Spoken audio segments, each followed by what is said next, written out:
What's up, everyone? Welcome to Normal Merrick's Show. I'm your host, robnoerr. Let me know at the beginning of the show this time if my audio sucks, if I'm not loud enough. I think I fixed all the problems I had from yesterday. It's very technical. For those of you who don't stream or anything like that, it's difficult to explain these problems to sort of the average person in my audience. The best I could put it is I'm a fucking idiot. Very technical terms there, so apologies if you don't get it. We've got another great Twitter Spaces, X Spaces, whatever you want to call it, coming up here with John Burk. Today we'll be discussing what does it mean to be America First. Now, the beauty of this is you will be able to join this Spaces if you like. So I think, if I'm not mistaken, I don't know, I'm an idiot again. I had it saved, the Spaces, but I will put that up to give you a link to join that space. So let's do that. And I'm co-host of this space. Now, as also an idiot again and not understanding technology, I'm not quite sure as co-host if I have the ability to grant you speaker permission or if John is the one that has to do that. But I assure you, if you raise your hand in that space, they'll give you an opportunity to come in and speak. Significant disagreements with John and large portions of his audience regarding Trump, for example. One of the things I hope to work on him and his audience for is, despite the many valid criticisms of Trump, and I'm not even suggesting that you should vote for Trump in the primary. I myself am leaning towards DeSantis. I think I like what Vivek has to say the best, but I don't think he has a real chance, so I would lean towards DeSantis. But I think it'll be a moot point because I think Trump will win. Regardless, I would vote for DeSantis, Trump, whoever in the general over a Biden or Newsom ticket or something like that. The disagreement that I would have is I think people in John's audience and John himself have acknowledged that they will not be voting for Trump if he wins the primary. I think that's a huge mistake. I think that will lead to a lot of lamentations as things get even worse and our government is weaponized against us, the American people. But regardless, we'll talk about that and some other issues. I did want to show a video before we go here. If I had a superpower, it would be this. So many times when I talk about an issue or someone brings me into talking about an issue, almost immediately after, something new breaks that ends up proving me right or lends to giving more evidence to my side. So out of the blue nowhere, about 48 hours ago or something to that degree, Pisco, who's a friend of the show I've talked to a lot, brings up once more the ridiculous point he had, which my bone of contention from him from the get-go was Jabal Momin, the congressperson, while the budget was being voted on, and the Democrats wanted to delay, he pulled a fire alarm. There was a picture of it. It was clearly a delaying tactic. Now, is it 100% it was a delaying tactic? No, it's like 99.999999. After all, we all could be in a simulation. But that was clearly the by and away most likely explanation of what happened with the pulling of that fire alarm. Pisco said that although it seemed unlikely that the official Bowman story that he pulled the alarm to unlock a door was unlikely, that scenario was more likely than he pulled it as an attempt to delay. Now, that was always a nonsensical position, and if you followed the big discussion I had with him there, I laughed at him, and that's what I recommended. That's what deserves. It's such a laughable position. He deserves to be mocked, and the people that were pushing that deserve to be mocked. I thought that he would let it go, just like his ridiculous point the time that he said Martha's Vineyard may be one of the most wealthy districts in the country, but they didn't have the resources to provide for 50 illegals for more than 48 hours. It's laughable. That's what being a leftist does, though. You have no shame. The ends always justify the means. You don't have embarrassment that you're making yourself look like an asshole to everyone who's objective. That anyone who has any remote appreciation for trying to get to the objective truth looks at how fucking stupid you look at and goes, geez, I'll now find them suspect in anything they say. Am I going to take this person's opinion when they're talking about the nuances of whether or not we should believe Shapley, the IRS whistleblower, when this dude's like, yeah, he pulled a fire alarm to open. Thank you, Binks, by the way, for the super chat. So that was the point. Anyways, me and Pisco get into it. Again, I talked about it a little yesterday. Then this video dropped, so I took my son to his first movie ever. We went and saw the Paw Patrol movie, which wasn't bad. I actually enjoyed myself. And I thought Hanky would not be a fan because it's loud and dark, and I thought we wouldn't make it through the whole movie. He loved it. So it was but while I was there, I noticed my phone blew up when I got out because this video released. Remember, Pisco says it's more likely that Bowman pulled the fire alarm to unlock these doors so he could go out, because he tried to get out the door, then he couldn't, so he pulled the fire alarm in an attempt to open the door so that he could then get out it. Let's see what the video shows. There he is. Oh, doesn't look like he tries to open the door. Instead, he removes a sign, pulls the fire alarm. Oh! And he doesn't appear to try to exit the door. Wow. Let's see that again. Remember, this is a guy that's supposedly frustrated that this door's locked. And he's like, oh, the door's locked? Oh, okay, I got to pull this fire alarm to unlock the door so I could go out. Huh. Now, what Pisco's done says, yeah, that video is problematic, but there's still questions that we need answered. And instead of saying, well, fuck, I was wrong. Yeah, turns out that even if I thought that was the most likely scenario, which was laughable, certainly not the case now. That certainly looks like bullshit. Which raises questions. Why wasn't Bowman charged with obstructing an official proceeding, which is a felony? Which people that just walked in to the Capitol January 6th were found guilty of that or charged with that, and we're looking at 13 years in prison. So why isn't Bowman charged with obstructing an official proceeding? Well, Pisco doesn't care about that. Bowman also said in his affidavit that he didn't intend for the alarm to go off when he pulled it. That's what Bowman said. That means he lied to law enforcement. Even Pisco admits that he clearly intended the alarm to go off. So why isn't Pisco calling for him to be charged with lying to investigators? Why isn't he calling him to be charged for intending to cause a delay in official proceeding, obstructing an official proceeding? Because he's a fucking hack. That's why. And it's not just him. It's illustrative of how many people on the left are okay with this. People yesterday were saying, why'd they just release this video now? If this video was out there, why release it after the plea deal was accepted? And you can find a video of Bowman saying, oh, I worked with the DOJ, to come to a deal. So it'll be a $1,000 fine. And then after 3 months, it'll be off my record. Why'd they wait until after that to release the video? Well, that's the whole point. They don't give a fuck. That they know that it's bullshit, that it's a two-tier system. They know that it's bullshit. They know that he didn't pull this alarm to open that door. They know it. You know it. And they know you know it. And they don't give a fuck because they get away with it. So when you see people that aren't me, like when you see someone that doesn't agree with everything I say, like Counterpoints, when he's arguing with Pisco about these IRS whistleblowers, which he was doing on Twitter, like I stayed out of it.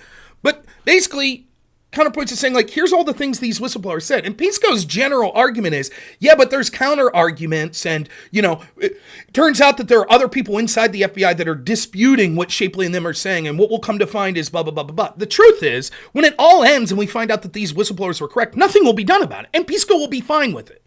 And the only reason that Pisco is important to bring up is, one, that I interact with him. But second, he represents at least some of the more articulate people that I talk to on the left.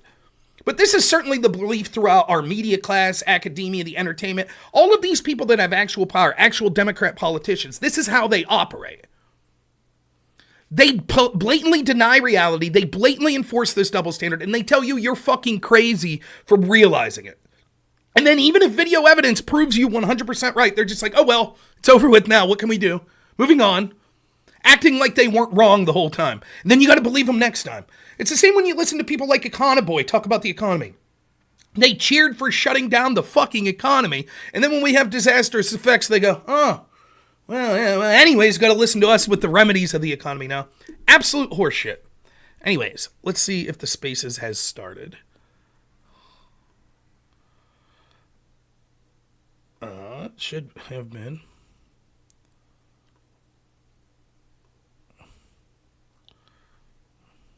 Maybe not yet.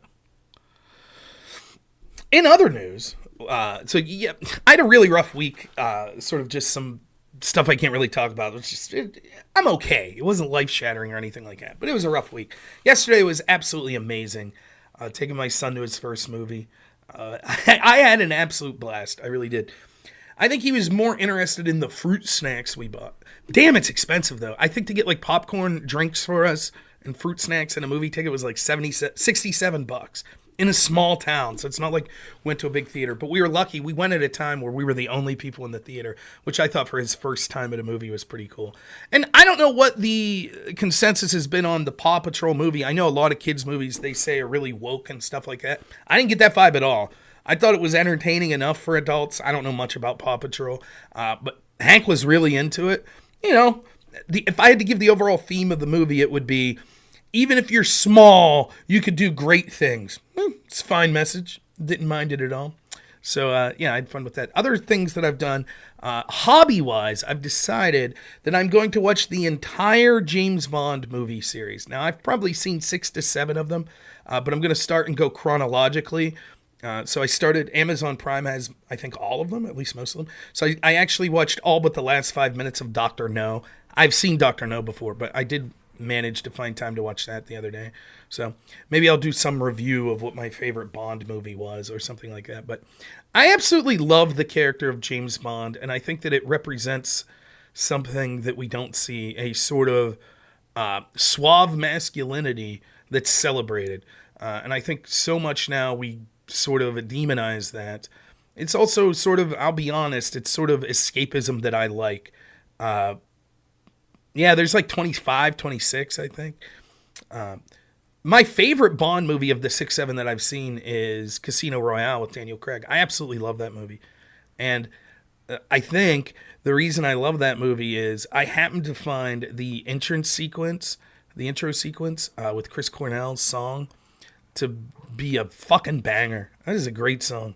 And just unabashedly cool to like who James Bond is. So, yeah, I checked. I didn't see an invite. Like, this is what I see. It says set reminder. I don't see. See, it doesn't show that there's a space. Can anyone else see? Is the space live? Okay. Oh.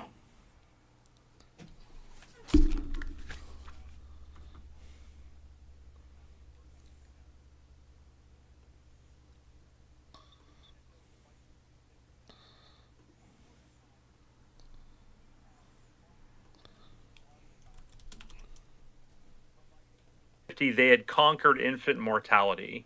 And the median age, that is the average age of a Londoner, was 15 years old in 1850, which means the Queen had massive manpower. India, Australia, the Bahamas, everywhere. And that's why the old adage was the sun at about, I think, 39 years old. China is 41 years old. Russia is 42 years old. If you go to the Mediterranean, Greece and Italy, Spain, even Ireland, their fertility rates are so low that by mid century, 75% of Italians will have no aunts, uncles, brothers, or sisters. Why does that matter?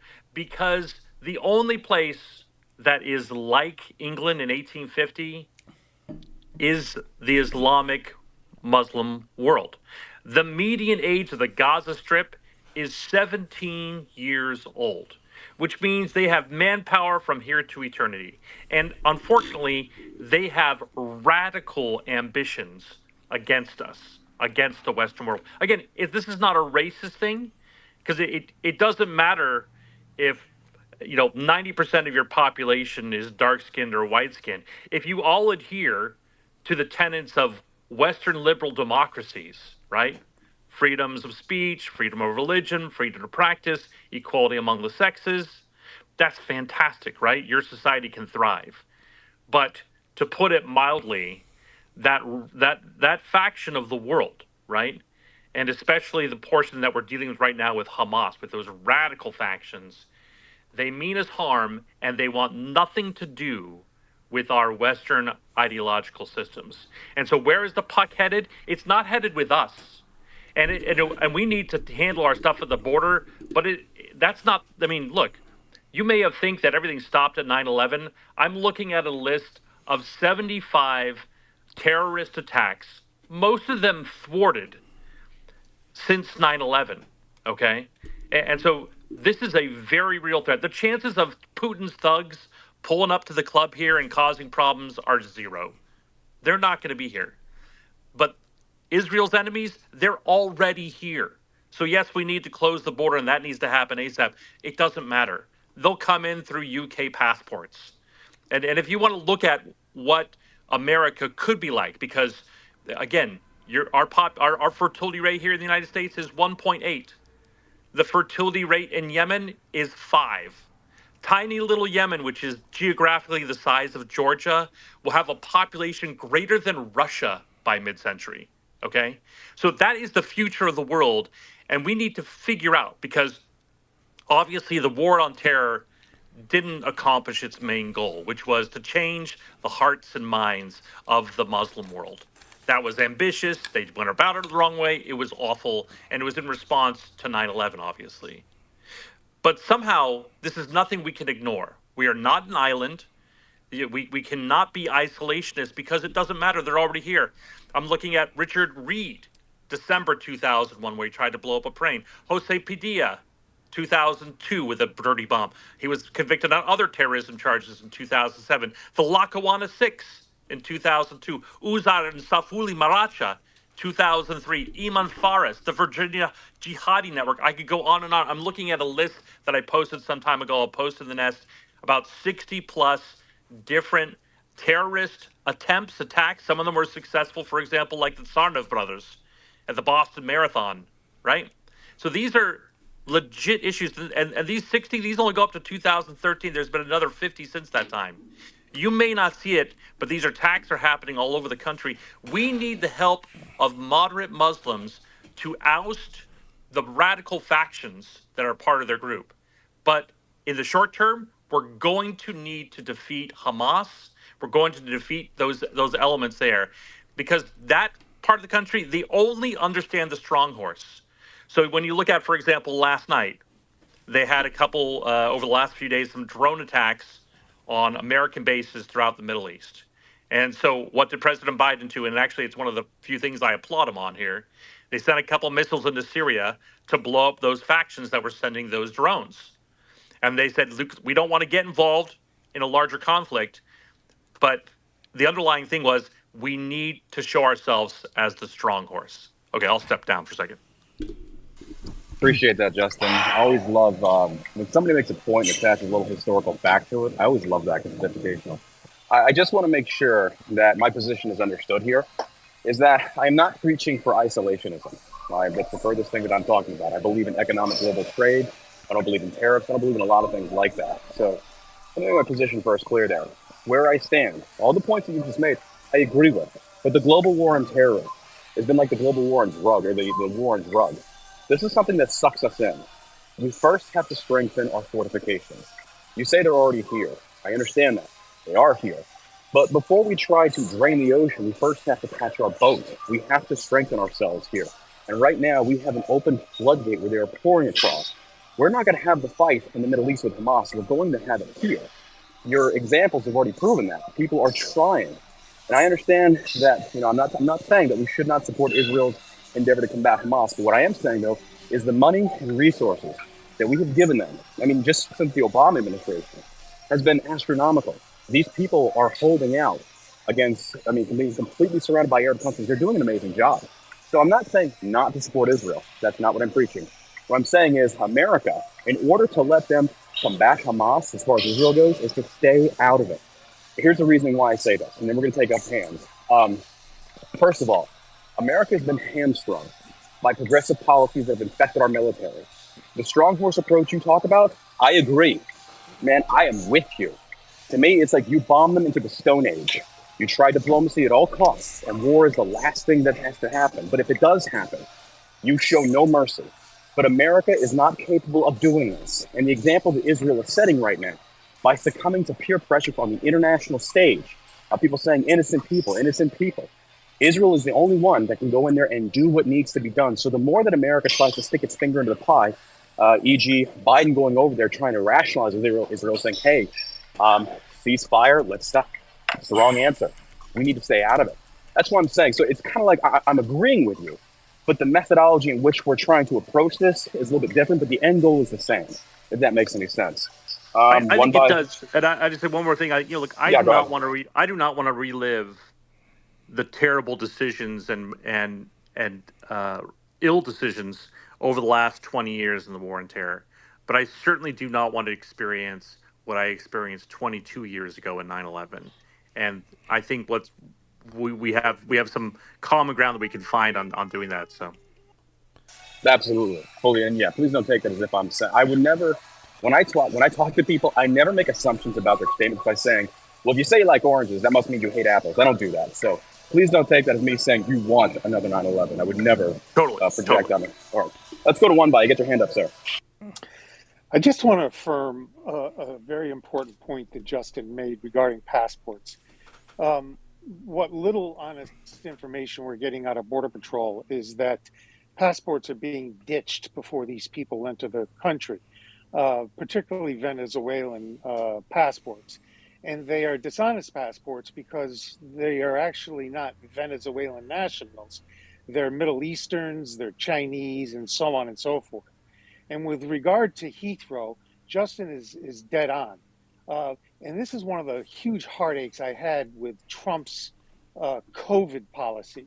You know, when the thing was rolling out, and by the way, we know from the Woodward tapes that he was aware of the virus as early as December, and the Magadonians don't acknowledge that. But they were picking off countries that couldn't travel here, or you could travel there, but you couldn't come back, and there were all these restrictions. But the reality is Heathrow is a hub in Europe. And this is where Justin's point is extremely valid. The people were going from restricted countries to England and then to the United States. And Heathrow, because Trump, for a variety of reasons, wouldn't cut Heathrow off at the time. And he waited until the very last minute. That's my point. I see what you're saying there. There's something else I want to interject. And by the way, welcome Rob. Rob is the co-host of the space. If you've not followed Rob, highly suggest you do. This man is very well articulated, very well knowledge. He deserves a much larger following because even though he's a Trump guy, Rob is a good faith debater. This guy is not going to gaslight. He's not going to deflect. So welcome Rob to the space. And we got Melissa with her hand up, and then we'll go to Kino. Go ahead, Melissa.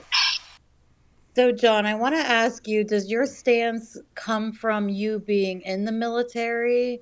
Because I would see your stance like from a military perspective also, because you're saying that they've gone woke and we're weaker than what we used to be, and we should focus on domestic strategy first.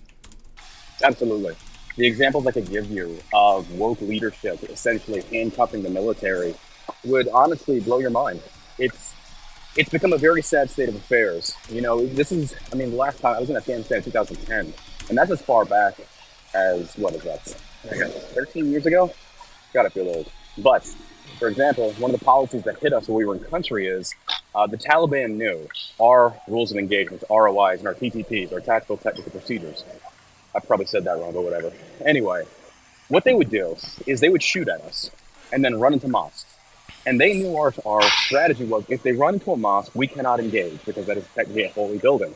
Taliban, just like Hamas, did not care about that because their goal is victory.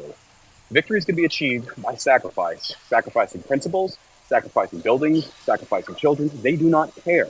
The idea of, like what Justin said here as far as beating them, look, we have to rephrase the position here, or the question at it. It's not a matter of beating them. It's a matter of holding them off. You cannot beat these people. Alexander the Great couldn't beat them. We have to stop the dichotomy of win versus lose more so as how do we combat this from hitting our souls in the future? Because I'm telling you, the religious ideologies of Islam are so infectious. Look at Palestine as the example. These children, they talk about all the innocent kids. These kids, like Justin said, not specifically, we talked about the fighting age. These kids are future terrorists in training. Folks, I've seen this. I know a lot of people in this safety bubble of America like to pretend and shake their heads east to west and say that's not true. It 100% is true. I mean, just look at, their recruitment tactics in the videos they post to Telegram and such.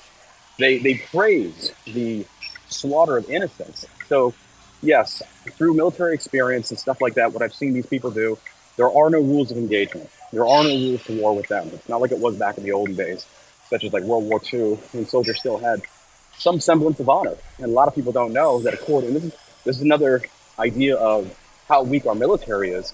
The law of land warfare, up until the beginning of Iraq, I'm not sure if it's changed since then, was that if your enemy does not don an actual uniform to identify themselves as your enemy, they forfeit all prisoner of war rights, meaning they can be executed on the spot. Our enemies do not honor this. So if there's no honor in the fight, If there's no obeying rules of the fight, then there's no rules. You go in there and you do what you've got to do. So that's where my stance comes from. And the other part of that I wanted to explain real quick is that a border wall isn't going to fix this. It's going to have to come economically as well. We have two different types that we're trying to prevent from entering this country. Number one, illegal immigration, not for the sake of just we don't like foreigners, but these people have to be vetted. National security reasons. And then when I argue with progressives, like, what about COVID? They're coming from third world countries. They don't have the advanced medical technology that we do. They're coming over there with all kinds of diseases and putting us medically at risk. Progressives love that. And the other part is for actual national security reasons of potential terrorists crossing that border. We've seen the fentanyl, we've seen the gun running, we've seen all this stuff. So number one, the border does have to be closed, but there must be an economic fix to this as well. But the problem that we face there is federal versus state. The states on the southern border have to get involved on this and attack this from an economic standpoint. That's just my point there. So we're going to go to one bot, or I'm sorry, we're going to go Tino, then one bot. Yeah, thanks, Sean. Longtime fan, longtime listener. Thank you very much for all that you and Rob do. I really do appreciate it. I'll be blatantly honest in regards to Israel, Hamas war, however it wants to be labeled. It is a tragedy. But a few things I want to bring to light here. I don't know if you and Rob covered this on your show. I haven't been able to watch all of them as of yet. So forgive me if you already covered this topic. The Queers for Palestine movement. That's a Marxist group, basically the remnants of, BLM, Hotep Jesus did a video covering this as well too.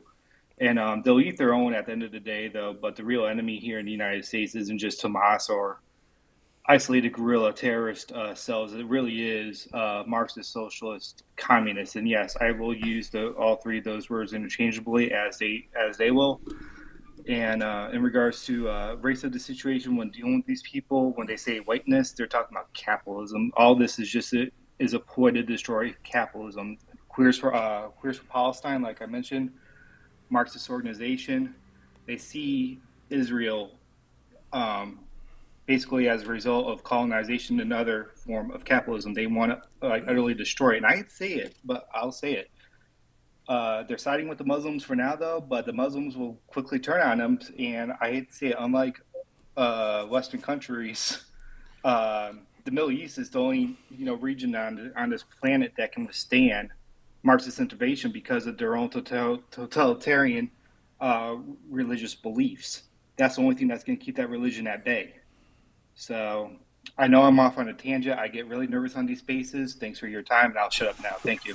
You're fine, brother. You're fine. I thought that was great. That's exactly what I wanted to say to Justin. I think that while he was absolutely correct in outlining the problems with Islamic terrorism, and that John's absolutely right. Like, you have to understand, I have a far limited view of this. That never gets old when you say that, Rob. That never gets old. Right? Like my view of it's far less personal than yours, John, who actually was face to face with extremists in a way in which you were, combating them. There is no talking sense to them. They truly believe they're in a religious war. They truly believe that you or anyone that doesn't represent their religion is evil and needs to be taken out.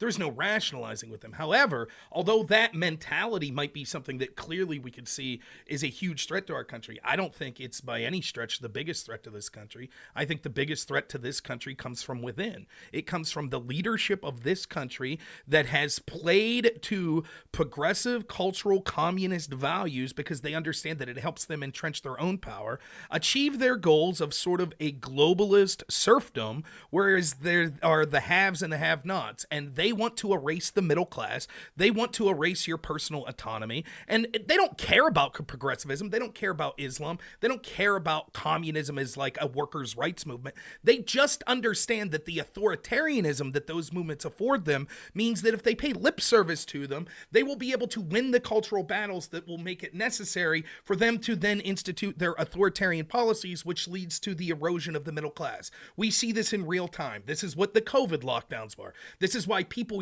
were told you can't go to work, you can't have a funeral for your mother that died, but Gavin Newsom could go to the French Laundry and you could go protest for Black Lives Matter, etc. It doesn't make sense, but it never needed to make sense. That the whole Queers for Palestine movement, you're just wasting your breath trying to explain to these people, listen, if you're gay and you were in Palestine, they would kill you. they don't care because they don't believe in truth. They believe the ends always justify the means. So the criticism I would have that's with Justin, which would be that we need to be going out and stopping Hamas in their tracks. My answer to that is maybe that makes sense in a world where our leadership are people that are doing so because their concern is their constituents, the people of the United States. However, these are the same people that lied to us about Vietnam, that lied to us about Iraq, that lied to us about Libya, that lied to us about Syria, that lied to us about Afghanistan. Thank you. So now we're going to give them power to say, oh, but this time they're right about Hamas. He cited attacks that were going to be done by Islamic terrorism in the United States. That's true. There's always going to be terrible Islamic terrorist threats to the United States. But that's why John, again, is right, that the focus should be back home and making sure that those terrorists can't exist back home, because there is no way for us to eliminate that mentality anytime in the near future when it comes to it existing in countries across the world. So our resources are better spent back home as opposed to doing what we've historically done, which is listen to our CIA to do things like arm the Mujahideen, which then became the Taliban, which then we say we're to blame for 9/11, which then means we had to take away your rights with the Patriot Act, which then means we have to be in perpetual war in Afghanistan, and so on and so forth. Constantly we make these interventionist policies based on lies that then entrench our soldiers, our average people, our Americans suffering more, which then the people in the military-industrial complex get wealthier and wealthier. And the last thing I'll say is this. Many of these terror attacks that have been thwarted are very similar to the Michigan kidnapping hoax, where the FBI entrapped some poor loser, and I'm not saying that losers shouldn't be, if they would ever have the potential of thinking of terrorist thoughts, be someone that shouldn't be investigated, but these plots are wholly created by the FBI. Not all of them, but many, and it's used to entrap them. And before you jump gung-ho and saying, yeah, bomb Hamas, do whatever we can, remember, the exact same tactics that are being used on that war on terror are being ramped up even more to the administration's bigger terroristic threat. And you know who that is? You. The people that are on this space right now, conservatives, people that talk about the Constitution, people that talk about the Second Amendment. These war on terror tactics that we were told that we need to embrace because Muslims are evil or Hamas is evil will eventually be turned around and used on the very people that are supporting them. Very well said. Very well said. One by, you get your hand up, and then the Texas Bacon accidentally clicked to not accept your speaker request. Go ahead and submit it again. Go ahead, one by. John, a question, and then a point on something you said. So if you were in Oklahoma and you got a ticket and you didn't pay it, then you got stopped in Texas, and I'm a trooper in Texas, I would see in the database that you have a failure to pay a plea or whatever. And then it would be up to Oklahoma to say, okay, just let the guy go. We're not going to do anything about it. If I'm in Connecticut and I go to the counter and I try to buy a gun, the state firearms unit is queried by the dealer, and they're given approval or non-approval. That's because there's a functioning database. When these people are coming over the border, you know, the idea that they can be vetted is actually incorrect because there's no database on the other side. And so there's nothing to rely on. We're flying by the seat of our pants. Now, there are a few people that are caught because they're on a terror list. There are a few people that are caught because they have murder warrants in other countries. But that's the extreme. And when you consider the millions that have come across, we have a serious security risk. Now, did you get an opportunity to see the Jack Ryan series on Prime Video, just out of curiosity, John? No, sir, I did not. Okay. And I agree with your point there as far as the border goes. I'm not ruining anything. This is the point, and it goes to what you were talking about, indoctrination in children. So Jack Ryan is played by this actor Kaczynski. You know, it's enjoyable drama. So he's a Marine officer before he comes to the CIA. And there's this little kid in this Afghani town who would like to take photographs of the servicemen, and they would pay him $5 or whatever, and he befriended them. And so at one point during this drama, Ryan goes into this village to extricate a family that was targeted by the Taliban. And the kid's standing there forlorn, and Kaczynski allows the kid to come onto the chopper so they can extricate the family. Well, the kid pulls out a fucking grenade and he blows up the helicopter. And Kaczynski's the only one that survives. That's what we're dealing with. That's what we're dealing with this sickness in this Islam, and it's way above simply bombing. That's my point. Agree with you there. I think at that southern border, I mean, a lot of people don't remember that's the reason why Obama had the Muslim, quote unquote, Muslim ban, is that these countries cannot actually vet or verify their own citizens trying to cross over and come to us. So a quick and easy fix to that is if you don't have a provable identity in a database of your own home country that has been cleared by your home country's government, which even that being said, because of the Iranian government would gladly clear people and say, oh yeah, they're good, and secretly would tear it. I mean, come on. We gotta play with eyes wide open here. So I agree with you. It's just one of those things of like I don't want to believe that for immigration purposes, if somebody comes over here and they're not provable, we let them in. Absolutely no. So you cannot come in if you cannot prove who you are. And some of these countries, quite honestly, I would go so far as to say if we have to protect Americans and those countries are known supporters of terrorist organizations, immigration stops. I know it sounds horrific, but those are the biggest threats. And the way to destroy America, like Rob said, and like many of our founding fathers said, like George Washington, is to come from within. And that's what's going to happen. So imagine, if you will, let's role reverse here. Let's say that we are in line with Islam or whatever religion. So let's just say Christianity becomes very militant. And they say, you know what? We want to go disrupt the Middle East. We as citizens, how do we do that? Well, number one, we got to remember that death to us is martyrdom. So now you've got the incentivization that surpasses money, personal fear, the idea of dying and knowing that you're going to heaven and actually believing this is one of the most powerful things you can imagine, one of the most powerful driving forces. Napoleon even said, men will go to great lengths to earn a piece of ribbon. That's how dedicated they are. So if we're in that position, I mean, as a private citizen, I say, look, the thing that will get me in good with my God is to take as many of them out as possible. That means citizens are going to be going over there and figuring out every way they can to cause massive disruption, violence, and ultimately to kill. So this is what Hamas does. This is what the Taliban, Al-Qaeda, ISIS, Hezbollah, they all have one common thing. It's that Islamic extremism is their driving force. So I agree. And I also stand that I'm not trying to say that we should be isolationists. We got to start making some hard decisions by saying, no, you cannot come in. Your people are the ones that are murdering people. It's time to end this. And if We're going to go real quick, I just wanted to add to this. Here's an argument that I hear a lot, that what you said, One by Land, made me think of. There's a lot of people that say, well, when these illegals come and we release them, there's like a 90 to 95% chance that they end up showing up to their court hearings. Now, I don't believe those numbers, but let's, for the sake of argument, say it's true. Okay, so if you think a member of Al-Qaeda is one of those people that slipped up, do you think they'll be in the 90% that shows up to the court hearing? Or will they be in the 10% that gets lost within this country so that they could develop some sort of plan to take down the American system from within? So even the numbers that like the administration gives to sort of justify this sort of open borders, saying, no, it's not really open borders. Look, most of the people go through the proper processing, etc. It's all a lie. And it doesn't make sense if you think that they are actors that care about their constituents. And this is where, like, we can here have disagreements, serious disagreements about things, because we all trust that we're good faith and we actually have the same goal in mind at the end, which is we want this country to thrive. We care about America and all of its people. It doesn't make sense if these leaders care about America, why they would do things like this with the border, particularly when out the other side of their mouth, they're telling us what a threat these sorts of things are across. So the Biden administration will tell you how terrible the Hamas organization is, or they'll tell you how dangerous Russians are and how they're trying to kill us all, and they'll tell you how dangerous travel is because of COVID.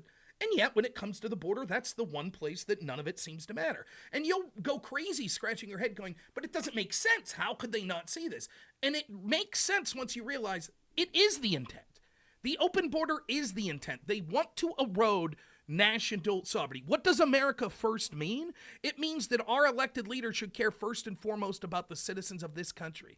The people running this country are antithetical to that message. They believe in globalism. They believe in the erosion of nation states, and the biggest impediment to their goals are the middle and working class in America, because America was founded on the principle that the individual is what matters. So they want to make you a ward of the state, and they want to make all states identical. That way they could have everyone dependent on the state and the ruling class, and with them giving you everything you need, the bread, the circuses, the football games, etc., It also means that once they achieve their goals, that you can't criticize them or they'll deperson you. And you already see it with people like Alex Jones, with people like, what was his name, Nigel Farage, that they ended his banking in the UK.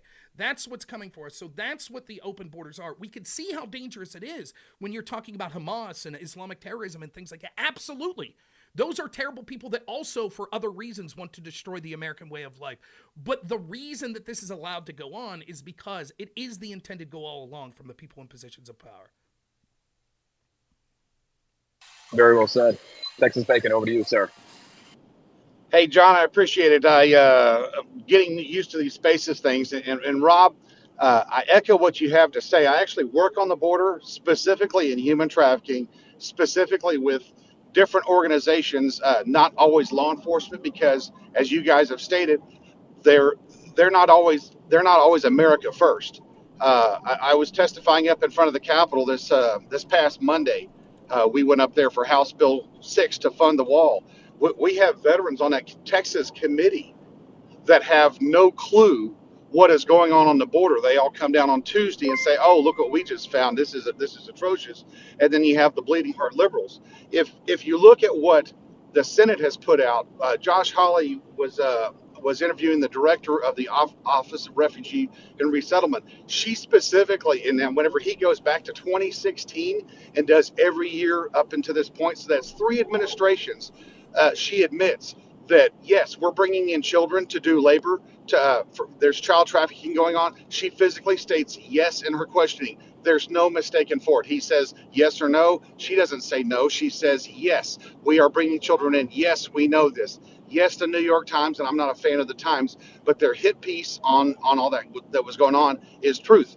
Now, whenever you guys talk about John, what we went through in the sandbox or over in Trashganistan over there. The same stuff we had to go through. We've looked at these people. We've smelled their sweat. We've smelled their blood. We've had to smell our own members. I was a 68 whiskey at a 18 Delta 8, which is a special forces instructor. I specifically go to bed every single night remembering whose blood is on my boots. I specifically have worked with the past 2 administrations on trafficking that's happened in North America. Especially up into the Houston area. And this is what people don't understand. Whenever we sit here and we talk about the Muslim population specifically, you've got to look at the fact that that's our number one. That's been our number one enemy since the 1970s. The United States military, our Delta Force operators, they have stated the PLO. Hamas, I believe, was early 80s. But these guys they've been working in Central and South America and Mexico for decades. I had a lady she's even on my Twitter space, my Twitter feed. Her name is Fatima. She's from Mexico. How many Fatima names come from Mexico? She could barely speak Spanish. And whenever we finally got the deputy there to talk to her in Spanish, he couldn't understand her. So obviously she's Middle Eastern. As I watch, and I live in 2 different parts of the state, on the border and then in Dan Crenshaw's district. That should tell you everything right there.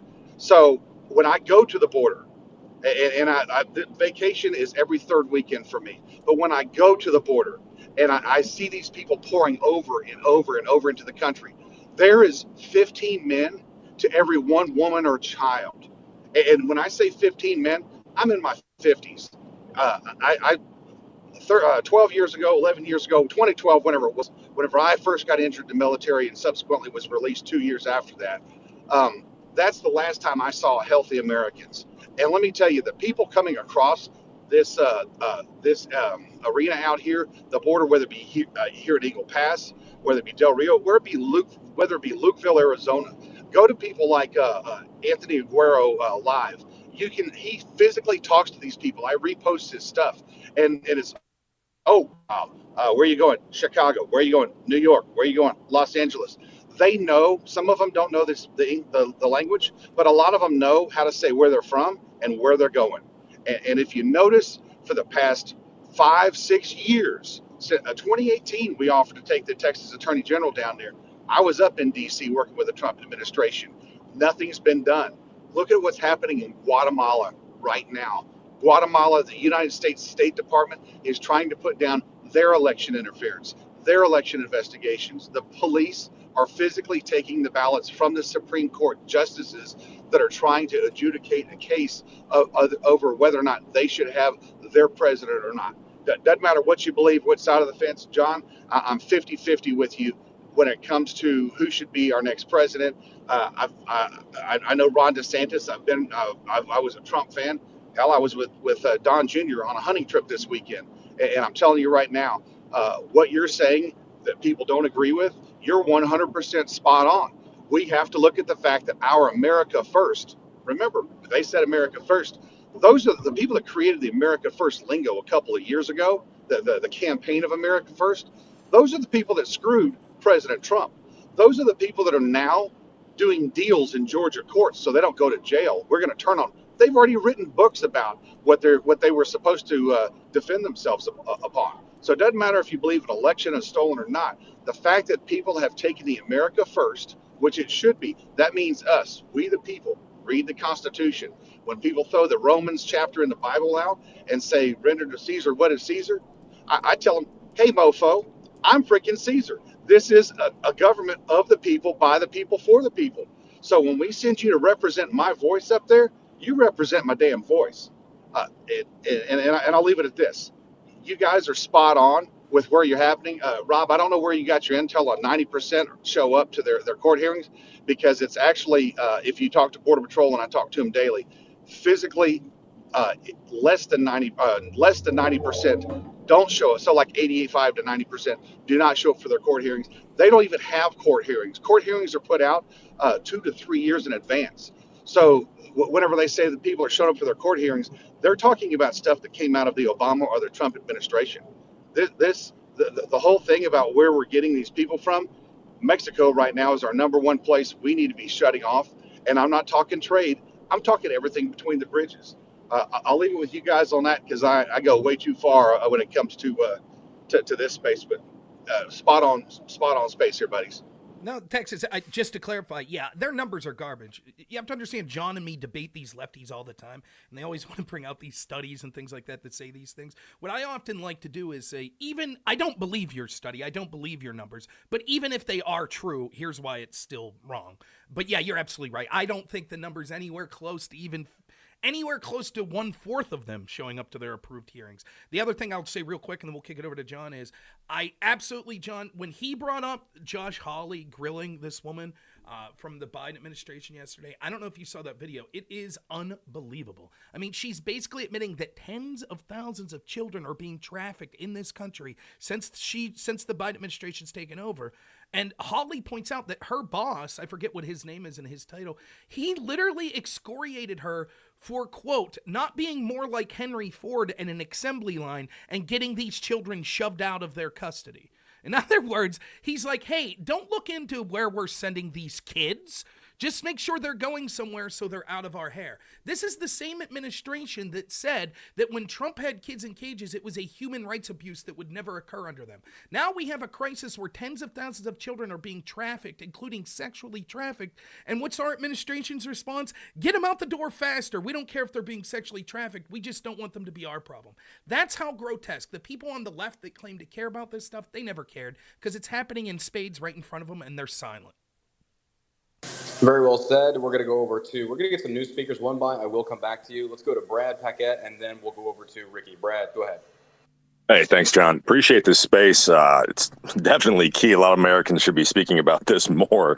I'm a state legislator over here in Michigan, and actually this is a really important conversation that I've been practicing, especially with a lot of constituents, finding out where they're at. But you think about how power lies and where it lies, especially after coronavirus and what we saw, where states were meant to kind of shimmy their way around the issue and figure out for themselves. But a lot of states just pretty much did what they were told by the CDC. And I don't know if many of you guys in other states saw this, but a lot of our state legislators were just bowing down. Our governors were kind of bowing down to what the CDC said, and they're, being controlled by those in Washington. And if you think about our founding, our, congressmen and women they have 800,000 constituents that they represent right now. And a lot of these folks don't even have a say in Washington the way the power structure has been, correct? So when these folks go out there, they have 800,000 constituents. How are they supposed to represent all of those individuals? They used to have, I think when it was when we first started with the 13 colonies, there were about 30 to 40,000 constituents when they would go out, to D.C. And so now we're in this weird power struggle that the states, if they're not competent with the legislators that are there to reassume authority, because when there's a vacuum, the federal government's going to come in and it's going to fill that void. And that's supremely problematic because our government wasn't designed to be this way.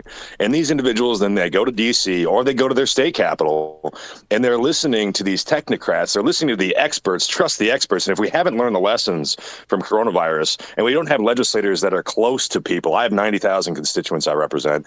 And the only way that we push back on a lot of these folks who are telling us we're killing grandma with the COVID lockdowns was to speak to our constituents. That's the only way that you can be emboldened and to take that power back. And with conservatism in mind, and I know it was mentioned, which I think was very, very spot on, that there's only a matter of time before there's going to be another terrorist attack in this country. And the government is going to come in, it's going to take away individual liberties and freedoms by offering security.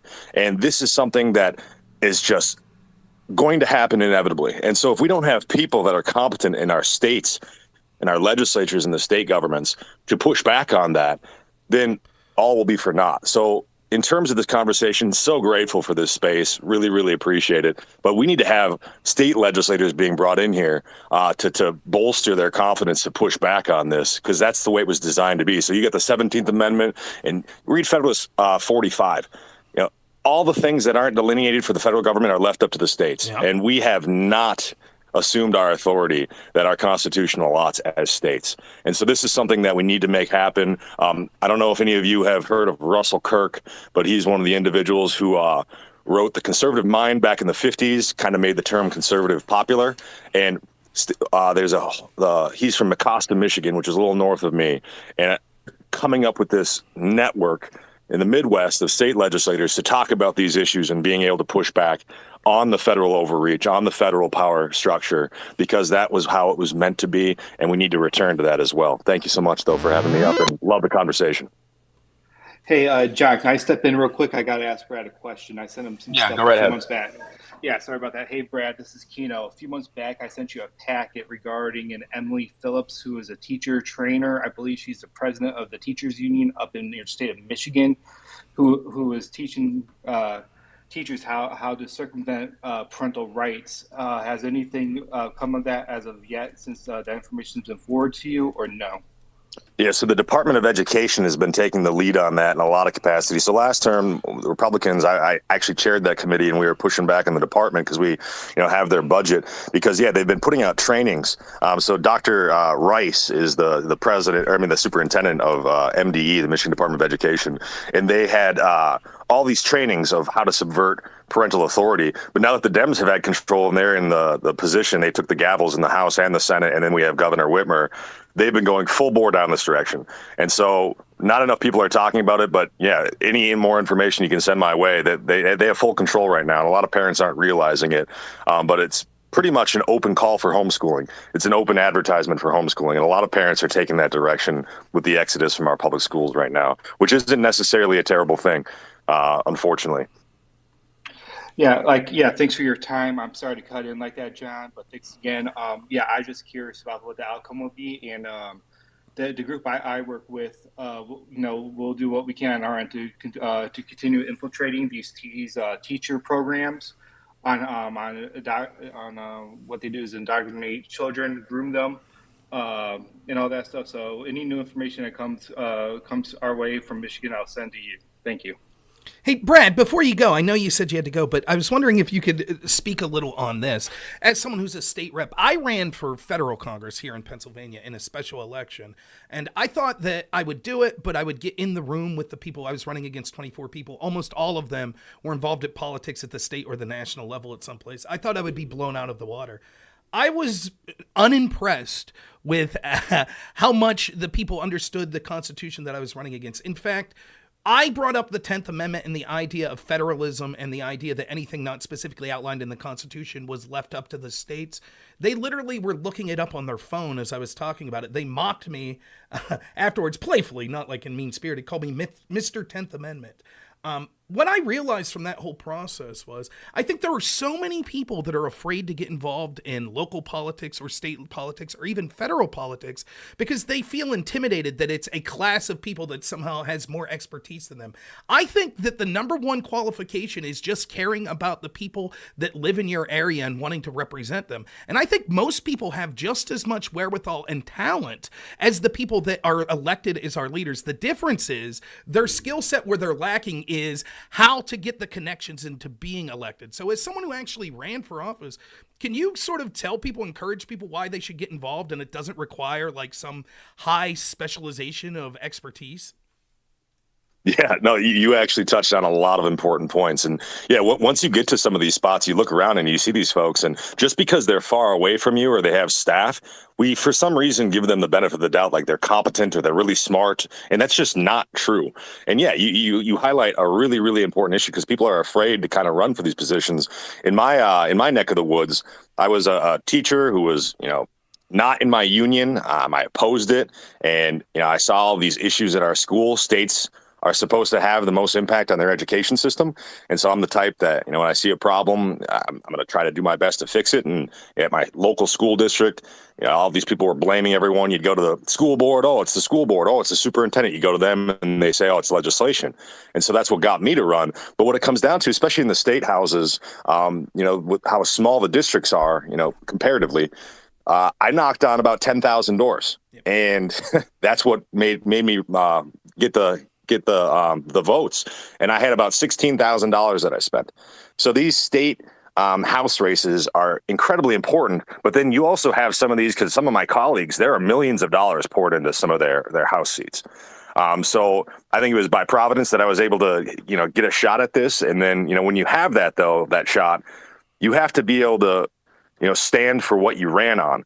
And so that's made me a lot of enemies because, the Speaker of the House, terrible, terrible person that I served under my first term. He put me in a box. None of my bills moved. He was doing all sorts of terrible things, made national news. He was like having sex with his brother's wife in the Capitol. He was spending all this money terribly. His name's Lee Chatfield. You can look him up.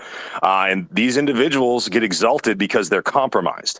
And so the way that this works, especially on any level of politics, is that the powers in Lansing, which is my state capital, or the powers in D.C., they want to exalt people who are compromised because then they can bend them to the way that they desire. And they say, hey, especially Christians, unfortunately, I know it was mentioned a little bit about Christians, but a lot of Christians want to hide their sin. And this guy, that Lee Chatfield, who was our speaker, he was out there praying all the time. And unfortunately, he had all this baggage, all this bad stuff, darkness in his background.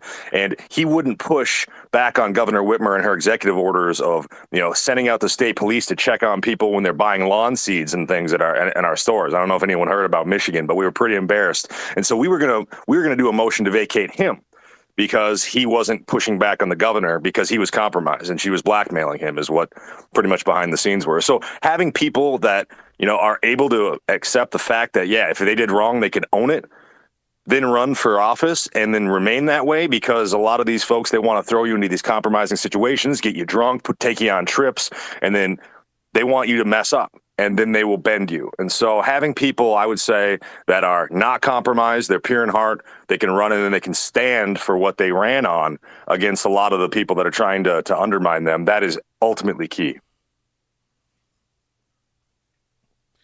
Yeah, I couldn't agree more. And I think that it's sad that when you look at the history of our country and you look at like just how incredible men the founding fathers were and their understanding of just how politics worked and, what they lived through, separating from England, it is intimidating to say, can I count myself in the same bodies as those people? But sadly, we have fallen so far with lack of competent or even just willing representation of the average American people, that the number one qualification that already sets you ahead of 90% of the people that are in these offices are just actually caring about this country, or caring about your state, or caring about your local district, or whatever one of those positions you're running for. And I absolutely agree. We're in a weird spot where there is now, to get elected at the top levels, not at the state levels like you're talking about, Brad, which you're right, elbow grease goes a long, long way.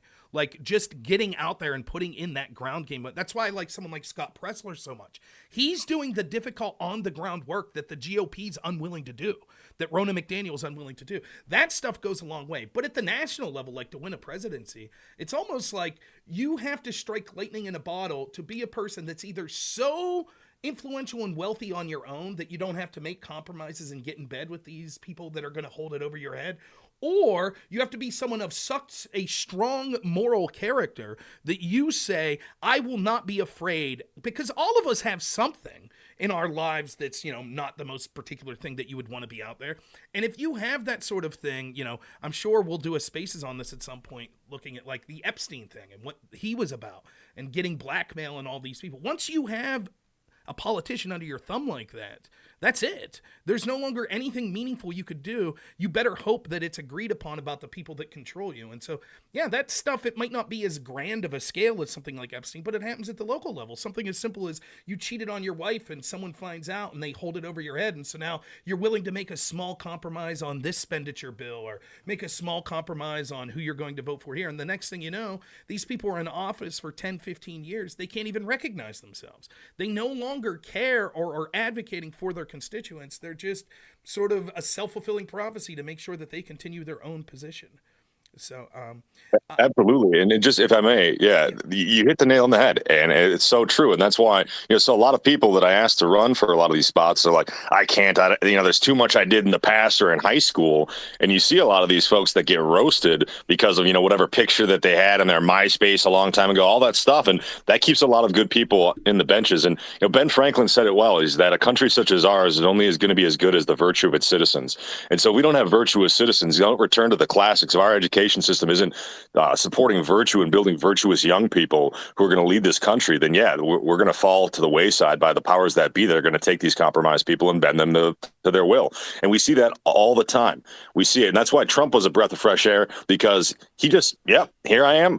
All these things, me, here I am. And that's why people respected him. And he wasn't afraid to say what he actually thought. Now, where we at now, I think he opened the door to a new type of candidate that is able to get out there, say what they mean, but they need to be able to apologize too when they make mistakes or they did something wrong. So I do see a great revival in terms of going back to first principles, but we need to make sure that we have fellowship around that and people that are practicing this type of discourse, which is why I appreciate the space so much as well.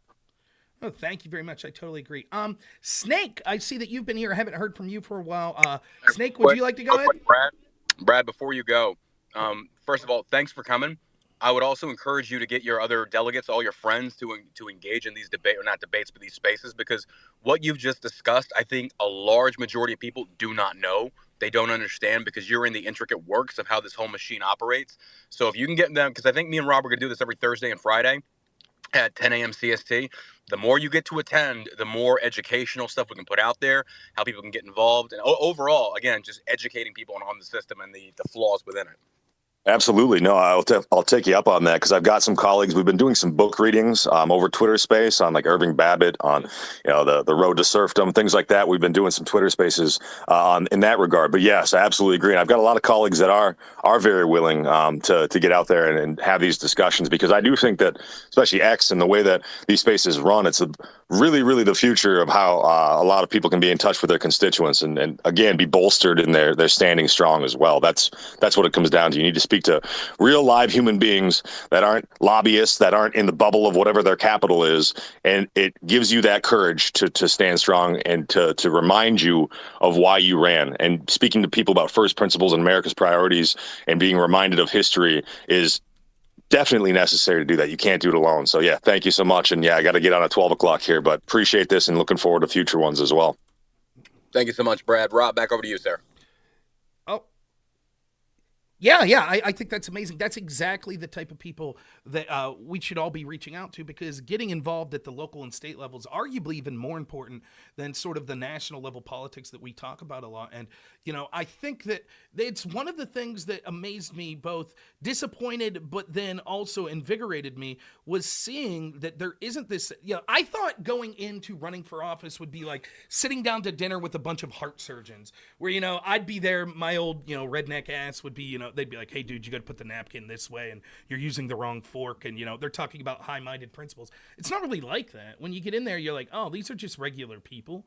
No one's really head and shoulders above me.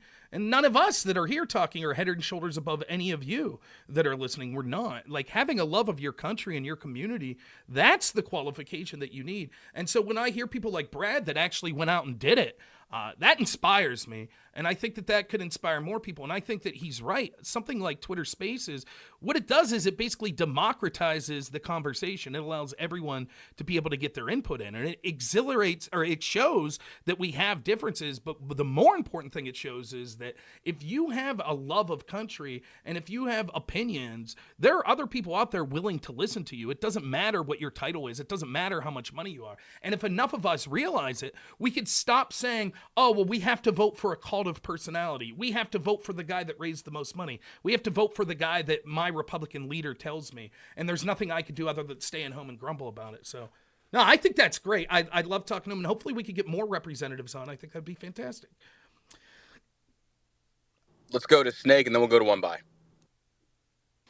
I actually didn't have my hand raised, but Rob just checked in with me, so I'll just say hi to you guys, and I'm having an awesome time listening to the debate. Rob did. I don't think Rob got to hear earlier where I said a lot of these issues with, foreign entanglements, foreign wars, etc., could be the beginning of the remedy for this situation is actually to remove the Bush war powers and some of the things that we did in 2001 following 9/11, and it would allow, I think, legislators to actually get involved in this, which we then can use as levers by calling and participating a little bit more. So I don't know if you were here for all that, Rob. So I'd love to hear your thoughts. Yeah, I wasn't. So, John, just to let you know, for some reason I was looking at the spaces and it was saying that it hadn't started yet. Then when I clicked on your profile pic, I saw that it had started. So I will not make that mistake again. But no, I agree with you, Snake. I think that it's amazing. Like, it's an unpopular view to say this. And we could talk about the nuance of how we apply this today. But a lot of what happened after 9/11 to Muslims in this country, I think, was abhorrent. I have no love whatsoever for violent Islamic extremism. I have no time of day for any sort of political Islam. I have a complete understanding that in countries around the world, when you allow Islam to influence politics, it becomes absolutely unattainable. It becomes something that is antithetical to everything that I believe in. However, should you be allowed to be a practicing Muslim in this country? Absolutely. I don't have a problem with that. Can you be a practicing Muslim and be someone I consider a moral person? Yes, clearly. And I think that what happened was that, as always, what our institutions did after 9/11 was they saw a tragedy that they were able to exploit to obtain more power for themselves and to give themselves the tools that would inevitably be used to go after Americans, not because they were seen as a perceived threat to other Americans because they might be involved in terrorism, but because they were seen as a threat to the positions of power themselves. And so with the Patriot Act, to me, what that laid the groundwork for was, yes, it was under the guise of fighting Islamic terrorism, but what it really was about was giving our government the power to control people by taking away the rights that were outlined in the Bill of Rights. And when we accepted that, we set forth a plan that would be used over and over and over. And certainly the Patriot Act wasn't the first time it was done, but it was the most blatant time. Now you fast forward to COVID. We were willing to restrict your Bill of Rights guarantees that you have the right to free expression, the right to free assembly. And we said, no, you can't do that because there's a threat out there. To me, it was very similar to the Patriot Act. Oh, sorry, we are allowed to now rife through your private papers. We could go through your emails. We could go through your phone calls, all without a warrant, all without ever informing you that you're the target of investigation. Why? Because, well, there's this threat out there of terrorism, right? It was the same with COVID. Now we could do it all because there's this threat of this disease. Next, it will be climate change. Climate change might wipe us all out. So your Bill of Rights no longer guarantee any rights to you. So I absolutely agree with you. I think that we need to start, now is as good a time as ever. Now is the best time to start pushing back on sort of these war power acts and things like that. Because we could see, I mean, someone in my audience said that I was conflating Hamas and, patriots, conservatives. That's not what I'm intending to do. That's what the Biden administration's doing. They're saying, well, just like Hamas is a threat, we have to take all these tools to go after them. Well, that's MAGA. Well, that's conservatives. That's people that talk about the Second Amendment or any of those sorts of groups. And so now's as good a time as any to say, like, listen, regardless of what in a utopian society it would be best for the United States to do, to be the world police, to go out and ensure injustice isn't occurring around the world, that's not the leadership we have. Tell me this, if we're really concerned about Islamic terrorism, why did the 9/11 Commission report stop investigating once they found out that the financiers of bin Laden were people in Saudi Arabia? Why'd they stop? Why didn't they care about that? Why is it that Jake Sullivan, who's the national security advisor now, admitted in a 2012 email that in Syria, our ally is al-Qaeda? Why were we arming Islamic terrorists in Libya that Gaddafi was warning us? Gaddafi, I have no love for him. He wasn't a good man, but was telling us over and over, these aren't my people that are rising up against me. These are foreign Islamic extremists in groups like al-Nusra and al-Qaeda that are rising up against us. And yet NATO and the United States funded them. Why? So don't believe these people. It is true. Two things could be true simultaneously. That Hamas is grotesque. That if they come to our country, we should do everything we can to out them. They are a terror organization.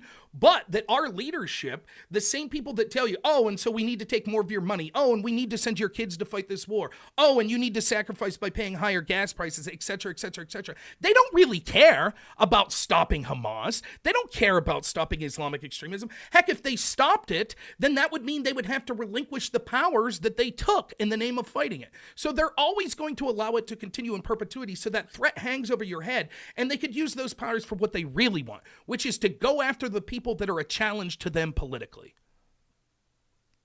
On the money every single time. I'd like to point out, like, Rob, your example before of, like, we've been lied to. We saw the McCarthyism, we saw the Red Scare, the spread of communism.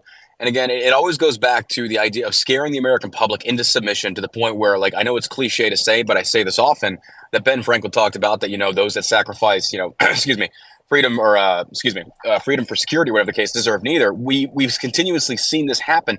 But the thing that really just blows my mind is that you see the likes of McConnell get up there and endorse the Patriot Act 2.0 and vote it to continue to keep it. Because, again, the pathway to hell, and we continue to vote these people into office, that the GOP is so fractured that, and I think House Speaker Johnson is a prime example of this, that we continue to elect people that are not actual diehard constitutionalists. We are putting people up there that, and this is where I think there's a lot of misunderstanding when I say America first, is that I am not saying that we should withdraw from the international stage, the global stage. Of course, we've got to be there. We've got to be present. I think a lot of people that use the America First slogan usually conflate that with that we want to, screw the entire world. No, I go by the economics of Friedmanism. I like how he talked about that we have to have global trade. It is conducive to every single country out there. Yes, I do want trade with China. Do I care about the methodology in which they use? Not really, because here's the deal. If we want to do these purity tests in regards to economics, we shouldn't be able to trade with anybody. Now, do I endorse child slavery? Of course not. But look, this idea that we have to sit there and project our morals and our values on these countries that we do trade with, it's not going to work. And I know people don't like having to face that kind of truth about it, but at root, it is true. So to go back to my other point, though, when we have people talking about, like, isolationism, that's not what I'm trying to say. What I'm trying to say, though, is that we've got to patch our own ship before we go over there trying to fix other, the log in your own eye, all that other stuff. And we continue to elect these people, the Romneys, the McConnells, even the McCarthys. And the GOP is so, I just feel, out of touch with the common American voter that, like I said yesterday in yesterday's Spaces, when they talked about Israel first, both sides of the aisle rose up in applause to this. Folks, I'm here to tell you, when both sides agree on something, you usually can bet on the fact that it's against what the American people overall want. And I've seen more and more repeatedly that people are saying, look, we support Israel. We stand with them in political unison. But that's about as far as it goes, because Israel can handle this. So again, we keep seeing these politicians lie. They keep trying to blow these situations way out of it. And I'm not saying that about Israel. I'm just saying in the past. And that's where the American people, the average American voter, has got to be more involved. And I'm not saying that you have to go out there and bang on doors. I get it. I understand it. You have lives, you have jobs. A lot of people just don't care. They will go to the polls, or they'll go vote. And I appreciate that. I was like, but they at least need to educate themselves on these policies that are affecting them, and specifically their tax money. Because if they don't, just like Limbaugh said, voter ignorance is one of the biggest issues that we have in America. People just don't care. But the thing that I see now with the 2020 election is that people say it's stolen. I don't care where you stand on that one. It's like Biden didn't get 81 million votes. No, he did. I truly feel he did, because it wasn't the fact they were voting for Biden. They were voting against Trump. They did not want Trump. And people don't want to concede to that fact. I was like, look, this is the situation that we face. So when Donald Trump goes out there, endorses the CARES Act, says don't worry about mailing voting. Look, this is not, I'm not trying to make this a Trump bash fest, because I don't want the space to turn into that. But it's like, look, we need to start recognizing these leaders are ineffective at their jobs because they continue to favor their own personal interests and try and project onto you and convince you that, no, it's still in your best interest. My God, the insider, I did an interview with Dan Crenshaw. He came on the podcast, I want to say about a year ago. I've had him on like 2 or 3 times, which, by the way, if you do that, apparently that means you agree with that guy. And I can't tell how many comments I get on Instagram and stuff like that. Like, your boy Crenshaw is like, I like Dan as a person. I do not like him as a politician. I've been to his events. I've told him face to face, like, I do not agree with you. I'll shake your hand. I'm like, we're cool. I was like, but where you stand, I do not agree with, and I will vocally go against you. I was like, I'm sorry, but that's the truth of the matter. But Crenshaw and the rest of them, I adamantly disagree. But I had him on the show to talk about these issues, and it went viral. It actually went up into Congress when I talked about it wasn't insider trading. Crenshaw's like, it's not insider trading. It's like, Dan, yes, it is. When you are talking about awarding a government contract to a certain, let's just say Raytheon, whatever, and then I see you buying stock in that, I was like, what is that, Dan? I was like, well, and then he starts tap dancing. It's like, bro, don't lie to me. The people are fed up with this. So, and I do want to make a point that I did get him to change his mind on the legalization of marijuana, because he was like, well, I don't think the moms in my district, I don't care about your moms. This is a liberty thing, but I am proud of myself for that one. But anyway, the Crenshaws and them, like, again, we've got to stop electing these people that are lining their pockets, that are going out there and saying they're representing us when in fact they are not. One Ball, you've had your hand up for a while, sir. Go ahead. Not a problem. I'm sorry that Texas Bacon Master's not here to hear this, but my DH source. No, he's here. He's here. He's in the comments. Yes. Oh, yeah, he just came back. Okay, great. He's correct. The failure to appear before these magistrate hearings is between 90 and 95% now. One of the reasons is that the legitimacy of the asylum claims is in the low single digits. Prior to the Biden invasion, the appearance rate was in the mid 80s. So 2 points. One, what's going on is actually a violation of our civil rights. This is hard to understand for some people, but cops, all law enforcement officers, politicians, they swear an oath. And when they swear an oath to uphold the laws, the federal code, the municipal laws, the Constitution, they subject themselves to a criminal statute under the federal civil rights federal civil rights laws. 18 USC 281 and 282. You can look it up. There's no appetite, there's no surge to do anything about this, but in a minuscule fashion, it goes down, right down to the cops that were arresting people for not wearing masks or for church assembly. It boils down to that level. And, law enforcement officers are in a quandary today because, especially the ones that are working in blue cities and states, they're being instructed by their supervisors not to enforce the law, whether it's cutting arrestees loose without bail when they should be bonded, to letting people in the country, to cutting razor wire in Texas. Those are all actually criminal acts if you look at them closely. Now, it's so widespread, it's nearly impossible to enforce. But at some point, We have to hold politicians accountable. You know, I'm hoping the speaker situation resolved itself better than it started. But I was against McCarthy from the beginning. I was against McCarthy that he never had, in all the time he was in office, he failed to impeach Garland and Ray too, but specifically Mayorkas. Because Mayorkas not only perjured himself, he directed a violation of law on down the line.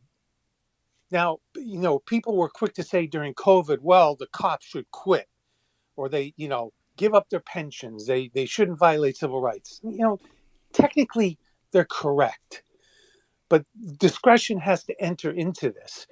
We have to deal with the people who are creating this mess. We don't need immigration reform. We need to enforce the current statutes.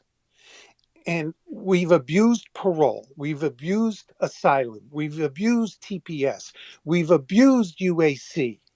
All of these mechanisms that are there to protect us are ignored or deliberately not enforced, or they're deliberately misused. And this is the reason why we have this problem at the border. And I'm reasonably certain Texas Bacon would confirm this.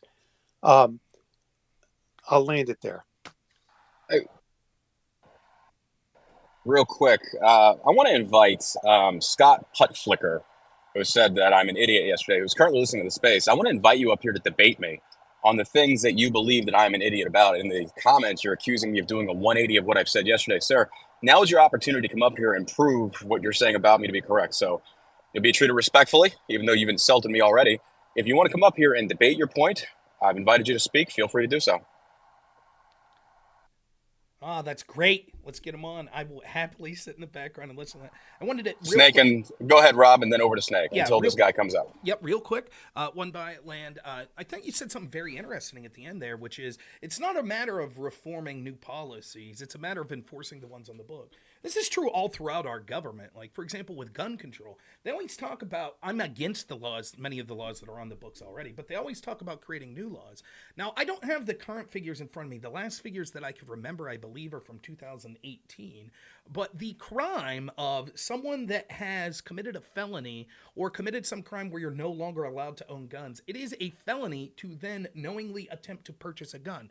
I believe in the year of 2018, if my figures are correct, it was over 100,000, like 140,000 times that occurred and was referred to the ATF. You know how many times they prosecuted that charge? 12. Not 12,000, 12 out of 140,000. So they make these laws on the books that only the law-abiding provide or go by, and then they say, oh, it's not enough, we need more laws. That once more the criminals won't abide by, and they'll just enforce on the law enforcement, or on the people that follow the laws. The same is true when it comes to border control. It's not that we need new laws, it's that we need to enforce them. You know, if you look at something like the Durham report that was outlining the corruption in the FBI and their investigation into Trump with the Russia collusion, I don't have it in front of me right now. I could read it later if people want. But the conclusion at the beginning of the report in the summary says basically, Durham says, I'm not even concerned with outlining new policies that the FBI should do. The problem is that the FBI is not adhering to its principles of integrity and fidelity, and instead is basically doing what they want to prop up the candidates that they want and go after those that they don't.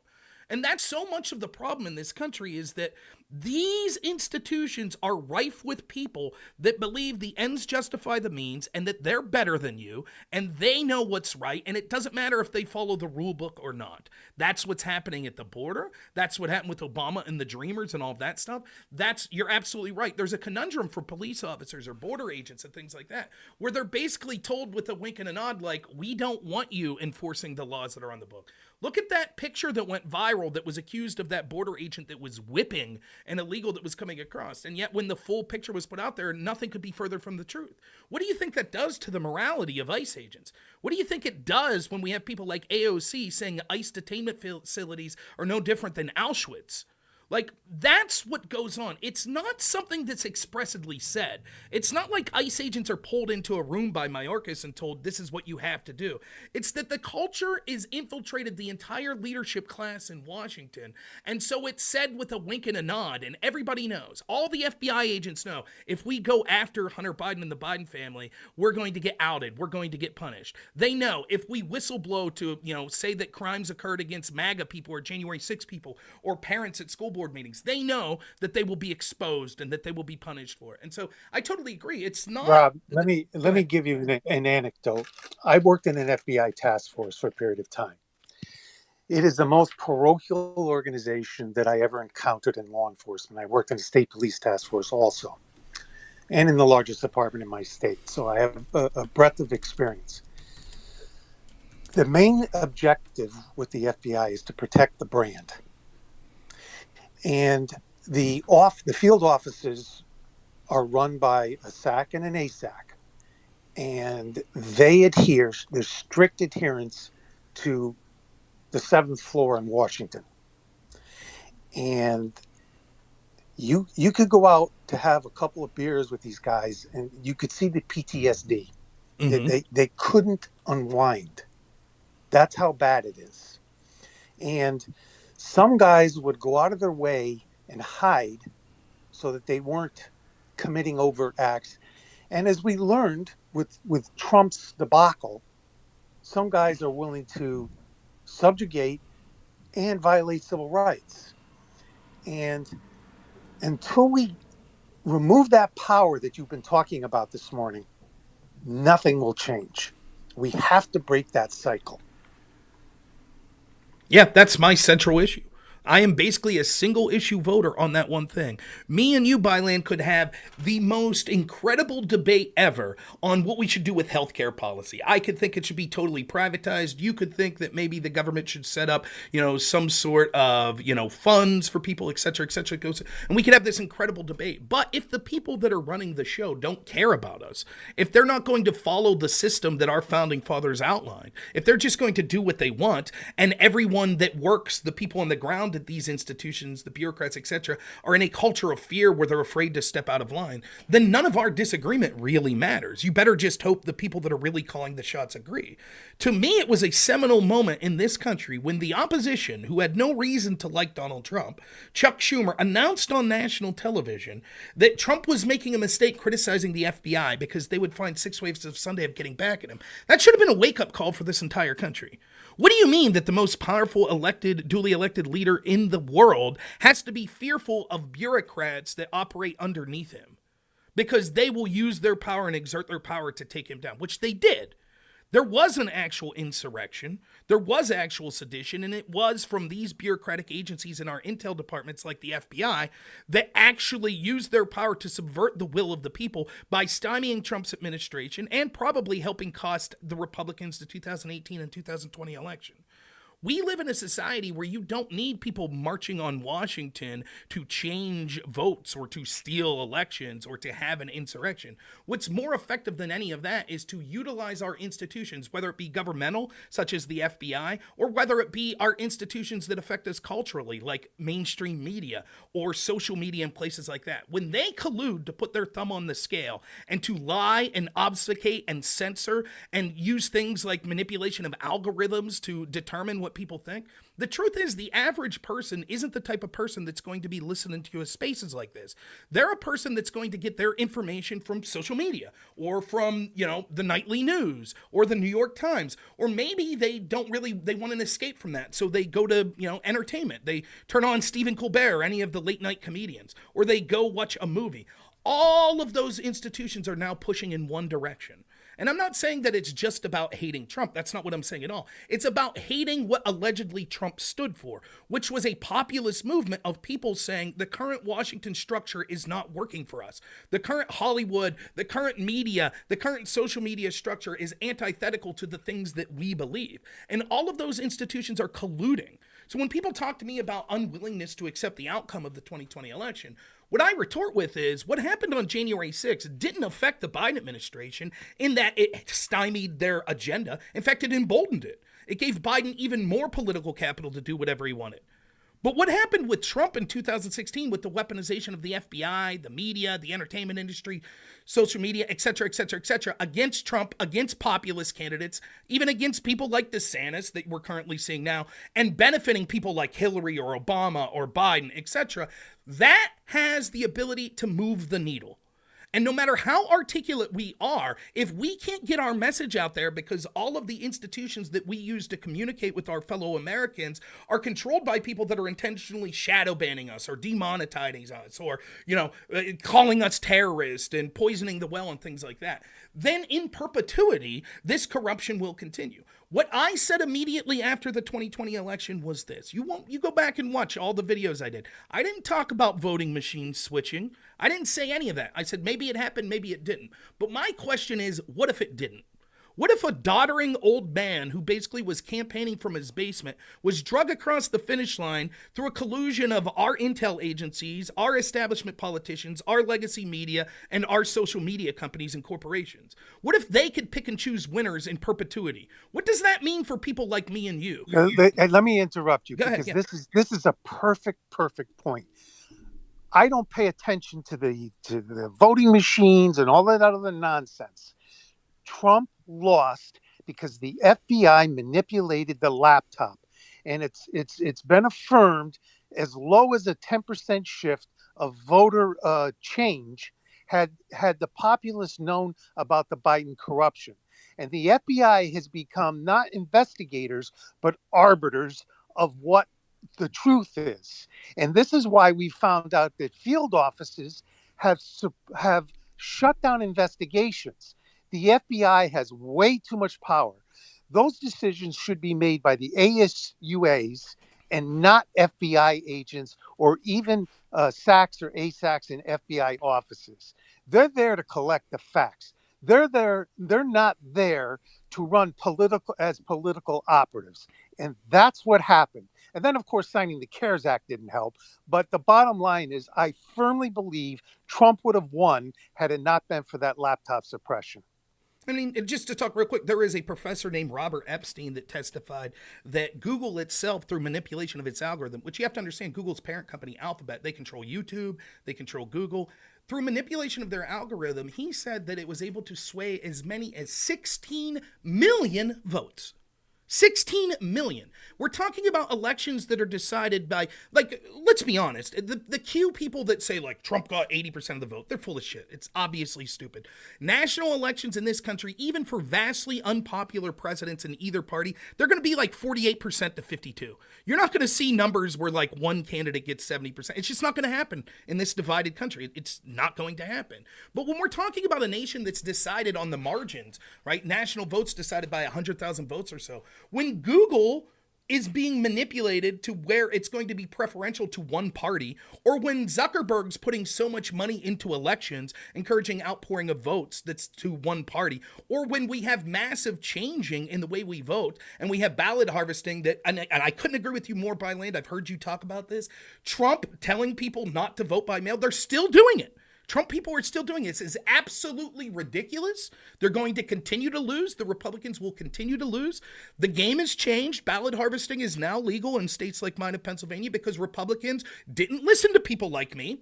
They bought into the fear mongering. My state level Republicans signed off on the massive change because COVID was so big and scary. And when I was interviewing them on my radio show, telling them, you're making a huge mistake. This is going to be used to keep you out of power from now until the end of time. No, I was just fear mongering. Well, now that stuff's happened, nothing's going to change until we realize that unless we start influencing and getting in that game of influencing these institutions that have changed massively, we're not going to be able to win these elections. They don't have to go into a voting machine and change votes if they could control enough people's minds through the control of flow of information that they'll vote the way they want anyways. That's what this is something that I got to interject something real quick, Rob, is because y'all are making great points. What the thing that aggravates me the most is that our conservative leadership lacks something that I feel like they haven't had in quite some times, and that's called balls. They don't have balls. But to put those examples aside, the problem that we face right now is a lot of our Republican leadership does not have enough foresight to see what's going to be coming down the pipe. They think they do. For example, back in from 2016 to 2018, we had a supermajority. Like we had Congress, we had everything. Everything was set up to go in there and make the changes that were needed. And the biggest threat, I know a lot of you that are involved in social media, you knew this at the time, was censorship. Social media censorship to such an astronomical level that they were coming hard out at anyone that was, number one, a Trump supporter, a conservative. They were censoring, they were shadow banning, they were trying to limit your voice out there because they knew it was threatening, because the debates were happening. Shapiro really blew up on the scene. Debates were happening. BLM was made to look stupid over and over again. But what did Republicans do on Section 230? They did nothing. Crenshaw argued the fact. It's like, well, if we undo this, and it was like, bro, I understand your reasoning, but the problem is this is going to be used against us. So all the election interference, all this other stuff, and I blame Trump on this as well. They did nothing to protect themselves from what has been happening now as far as the mind control via social media. You can't tell me that we don't have these targeted advertisements, things like that on behalf of the DNC, and it's not intentional. Of course there are. Certain voices get raised over others. That's why when Elon bought X, like this could shift the course of how things move forward, because I feel like Facebook is dying. It's an older generation that's still on there. I feel like most people right now are resorting to Twitter and Instagram. But even Instagram, they really started shooting themselves in the foot with all the COVID warnings. Like they tried to censor massively. But again, it was back from 2016 to 2018. We did nothing. And people clamored and they celebrated because the reasoning is back to the original point of voter ignorance. Ted Cruz could drag Zuckerberg before Congress, get him in some kind of soundbite for a gotcha moment, retweet it, repost it, lots of, oh, we got him, and nothing happens. Nothing happens because people were so satisfied because of a lot of these damn influencers like the DC Drainos and these morons out there, because it's not about constitutionally protected rights, which I do want to caveat off of this and say, look, I do believe in free market enterprise. I do not believe in government regulating or intervening in the free market. But when that free market agency or that government, or excuse me, that business is taking money from the government, you are now by proxy a government representation. Therefore, the rights and amendments should be respected. You cannot ban people. But if you are a private company like Elon's done with Twitter, go to town. It's your platform. You do what you want. Doesn't mean I have to agree with it. But again, our representatives did nothing to potentially curtail this from occurring. And then people just sat there and they just applauded every time we get some kind of great soundbite and say, oh, yeah, we just proved our point. The problem is, and people don't get this, the left does not care. They don't have principles. They do not give a damn if you prove them wrong on the international stage. Like I said yesterday from Vosh, he even proves it he exemplifies this in his statement. He says, I don't care about principles. I care about winning, so I will do whatever I have to do to win. That means that they will not put up good faith arguments. When you prove them wrong, they will not care. So when you get these sound bites, when you get these Shapiro sound bites, and don't get me wrong, I love them. It gets me fired up as well. But the point is that our side sees like, look, you just dunked on him with a fact. You cannot refute that. It's proven true. The issue is the left doesn't care, and the right needs to accept and understand, realize this, and stop giving a damn about these talking points, and instead start going through legislation and combating them, and they refuse to. And the ultimate question is, why?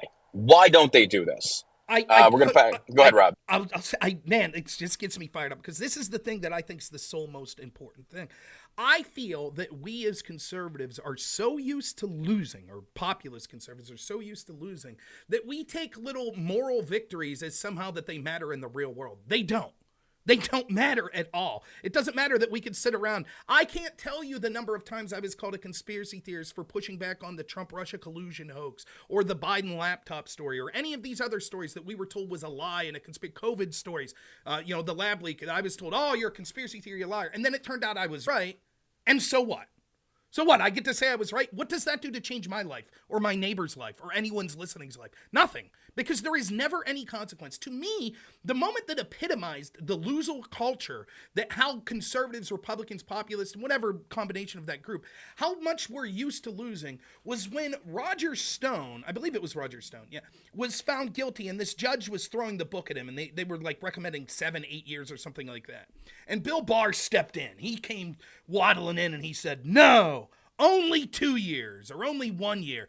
And conservatives went nuts. Yeah, we did it. Our guy did something.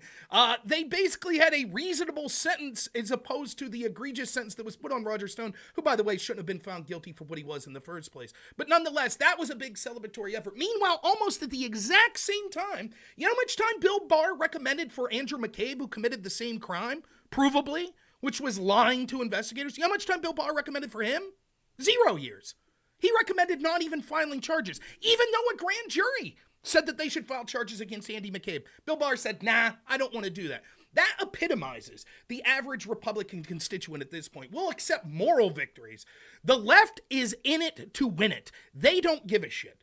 Jabal Momin pulled a fire alarm to obstruct an official proceeding not a month ago. They wanted to delay so that the Democrats would be able to read the bill that Republicans were pushing through in the House, and so he pulled a fire alarm to do so. Everyone knew that's what happened. There were pictures of it. We all knew it. And yet all the people I argue with on the left said, no. He's just a very dumb, confused man that thought pulling a fire alarm would unlock a door. And I said, listen, if you're going to treat January 6 people as terrorists, as felonious people, and offer 10 years in prison for them, many of them that did nothing except walk into that building because the crime they committed was obstructing an official proceeding, and that's a felony, and that's an insurrection, well, that's what Jamal Bowman just did. So shouldn't he suffer the same consequence? And I knew he wouldn't. So what they did was they gave him a slap on the wrist, a $1,000 fine, and charged him with a misdemeanor. The same day they released the video showing that Jabal Bowman not only absolutely lied, he didn't even approach the locked door. His claim was he hit the fire alarm because he thought it would unlock the door. But the video that's released after his charges are shown shows that he pulls the fire alarm and then walks away without even attempting to go to the door. He lied. He absolutely lied. He lied to law enforcement. He did that to intentionally obstruct a proceeding. And so I saw people all through Twitter going, wow, can you believe they released that video right after he's charged? What about that? Yes, I could believe it. You want to know why I could believe it? They know that we know that it's bullshit. They know that it's bullshit, but they don't care because they get away with it every single time. He removed the emergency signs prior to pulling the fire alarm. There is do you think anyone here, raise your hand or speak if you want, do any of you think that for one iota of a second that Jabal Bowman actually thought he would get in any sort of trouble that was significant whatsoever? All of us know that he knew he wouldn't. We knew that he wouldn't. It doesn't matter because they'll get away. And where are Republicans? Where's Trump defending the January 6 people? Where are the Republicans defending the January 6 people? Where are they? They're MIA. Meanwhile, the people that act, and look, there were knuckleheads that engaged in violence January 6th. That's different.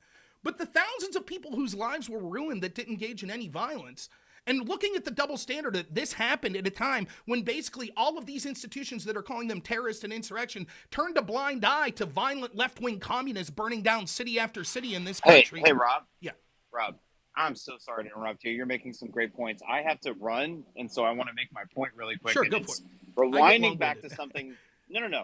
It's rewinding back to something John said, but at the same time, it's so relevant to what we're talking about now. John brought up the Red Scare. Which I feel like is a red herring. If anybody would take the time to read, if you still like to read, if you want to do it by audiobook, whether you like her or not, Ann Coulter spent almost a decade researching the McCarthy hearings and what happened during that time. We see the results of our failure to continue in that tact. Maybe you didn't like the way it was done, but the idea was correct. Where everybody's sitting here now talking about why aren't we fighting this? Why aren't we doing this? Why aren't we doing that? Back when we did, everybody got upset about the way it was being done. And then now you have this retelling of history or red herring about neo-McCarthyism or the Red Scare. The Red Scare was real, and we are living out the consequences of it right now. So I just want to take, it's a book called Treason. It's written by Ann Coulter. I would suggest everybody read it because I think that we have been misled about the ideas of what was happening at that time and what was actually the accomplishments that we were supposed to see and what actually was done. And we stopped. And the reason we stopped is because populism is a bad idea. And the populists are the ones who, I disagree with populism totally because you are rudderless as a populist movement. You actually lose all of you need to take you have too many open stands going into, nobody can agree on anything. That's why I feel like conservatism is the correct way. I don't feel like you can be a populist conservative movement.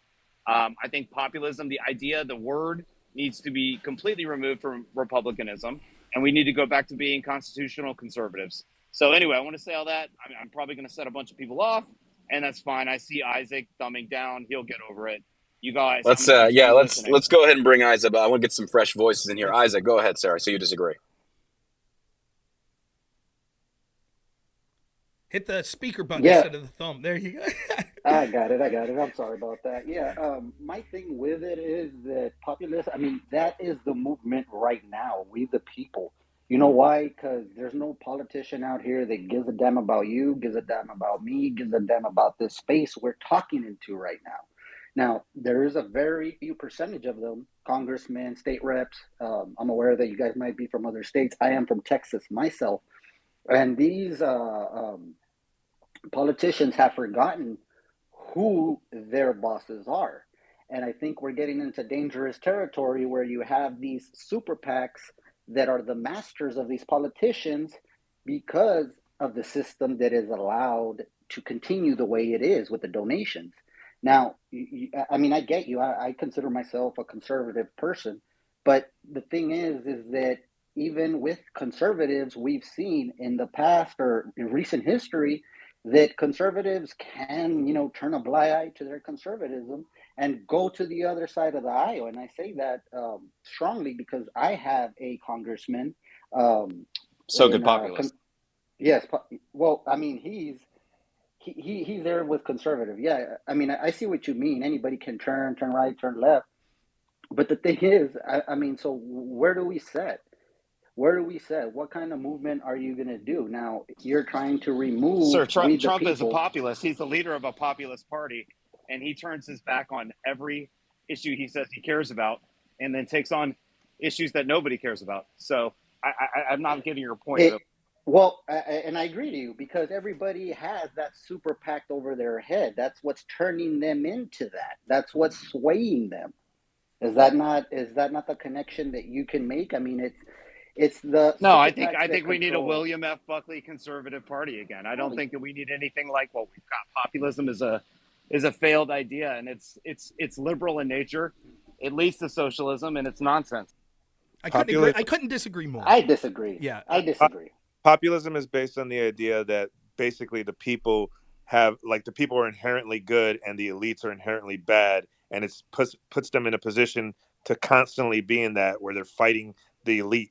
And so the problem with that is that typically the elite, for example, all the founding fathers were elite. And so we had a middle up revolution. We didn't have a bottom up revolution. The French Revolution was a bottom up revolution. That's why it was a failure, because essentially populists, what they do is they go from one thing to another and destroy tradition and they destroy institutions because they feel that they're getting in their way. That's what populism is. That's what Trump promotes, because Trump is not a constitutional conservative. He doesn't believe in any type of restriction for things that he wants to accomplish.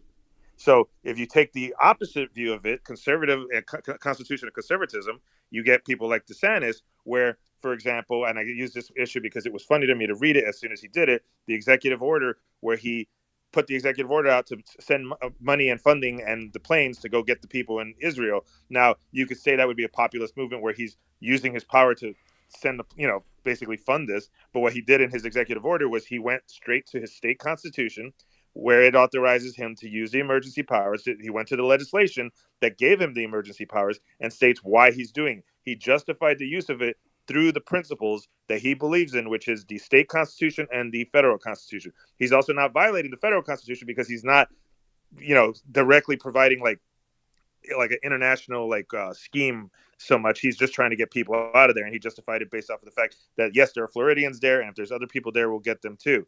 So you want somebody that's bound by tradition and bound by rules that are set in place. Even if you don't agree with the rules, you change the rules. This is the same argument I have with people about the Second Amendment.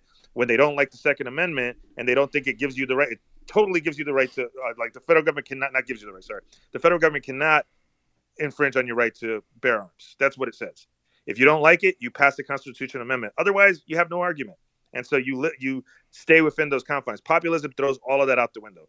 Populism is the people are right, you're wrong, and so if this institution is wrong, we'll just push that institution out of the way or this tradition out of the way, and we'll get what we want. I'm glad you admitted that, because that's the Thank big you. issue. That is the big issue as to why I'll probably end up voting for Trump in the primary against DeSantis. Maybe it's unfair to DeSantis that so many people that speak so highly of him have adapted, and maybe they're bastardizing what his message is, because I think the parts of DeSantis that I like are parts that appeal to the populism that I seek to stand for. The reason that I'm a populist is because I think at this time we need a disruptor, because our institutions have been so perverted, such as our military institutions, our intelligence institutions, our domestic surveillance institutions, almost every institution and bureaucracy in the United States, the EPA, the IRS, the Department of Education, all of these have been used to poison, to go after people and say, we don't care what the voice of the people are. We are elite. We know better than them. And therefore we'll do whatever we think is necessary. I think we need Rob, a more... Go ahead. Go ahead. Rob, here's what I don't understand. You say we need a disruptor. We had 4 years of a disruptor, and all he did was grow the state. Okay. All he did was make everything worse and make everything bigger. Trump was a disruptor. There were 2 steps that were necessary. One is outing the corruption. The second is doing something about the corruption. He failed to do something about the corruption. But saying that what we need is a constitutional conservative and not a populist, to me, it is a semantic argument that you're trying to say that populism means something that I don't think that it means in the way that I'm defending it. And so, for example, the criticism that was just offered there from Croky seemed to be as follows. Well, we need to have someone that understands a historical accuracy of what these institutions should do, and therefore work within those institutions to understand that there are some elites that are better, and they need to be able to use those institutions to have policies that are better. Not that the elites are better, it's that so you are within the confines of what was created before you, because obviously, so it's called the Lindy effect. Things that have worked last longer because they continue to last. So in other words, like our traditional values that we have now are based off of thousands of years of basically... Somebody speaking that I'm just not hearing? Yeah, someone's speaking, John. So it's based off of thousands of years of tinkering with what our moral values are, and we slowly progress them more, but we are within the confines of those values or whatever we're doing and our morals. And so when it comes to populism, like, are you a Second Amendment person? Like, yes. I don't care either way, but so you're a Second Amendment person. Yes. Do you think a president can just unilaterally decide to just ban all weapons? No. But if you're a populist, you do believe that, because no, obviously, if you're a populist, you can't tell me what I believe. You can't tell me what I believe. You're absolutely incorrect. But what is restricting a president from doing that? The fact that we have institutions that I don't think, such as our founding documents, that I don't think we should throw out. To me, you could be a populist and absolutely embrace that. Please, I let you speak. It only works if you let me interact. I'm trying to do a dialogue here, so you're making a... Okay, that's fine. Go ahead and interrupt me, and I'll interrupt you as such, if that's how you think the dialogue tell goes. people to interrupt me all the time. You listen to one of my spaces, tell people to interrupt me all the time. So what you're talking about is that institution. So what makes that institution more valuable than any other institution? Because if you can throw out another institution, what makes that institution more important? Because what you're doing, and you're actually giving the argument for why populism should exist. What you're saying is any institution that exists.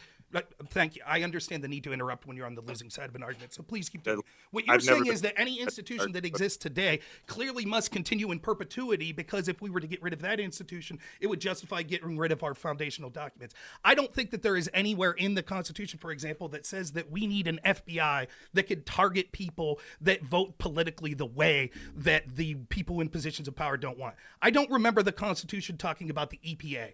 I don't remember them talking about the IRS. I don't remember, please, let me finish. I don't remember it talking about the IRS. I don't remember it talking about any of these bureaucratic institutions. So to say that I want to returning to the foundational principles of this country, and that I think institutions like the FBI should be disbanded because they are the biggest threat to freedom and liberty of people like me in this country, I don't think that that means that I necessarily then have to say, oh, and also I think that we should throw out the entire presidency, the entire Bill of Rights. I think that is nonsensical. And I think that this is the biggest problem with this. I'll finish. I think this is the biggest problem with DeSantis. Now, I still probably, if I was pressed to vote today, would vote for DeSantis in the primary. But my biggest fear is this, that ultimately he'll adapt the position you're doing, which he'll say, we need incrementalism. These institutions are important. The FBI is important. The IRS is important. The EPA is important. These institutions are important. So we have to make slight changes from within them. And that will just lead to that sort of incrementalism is what we've had for years and years and years that have got us in the position we're in now. That's why we have an open border. That's why we have an FBI. Rob, you got to let him respond. You can't just sit there. Well, no, that's fine. I'm just saying. I'm letting him go. I'm just saying in general.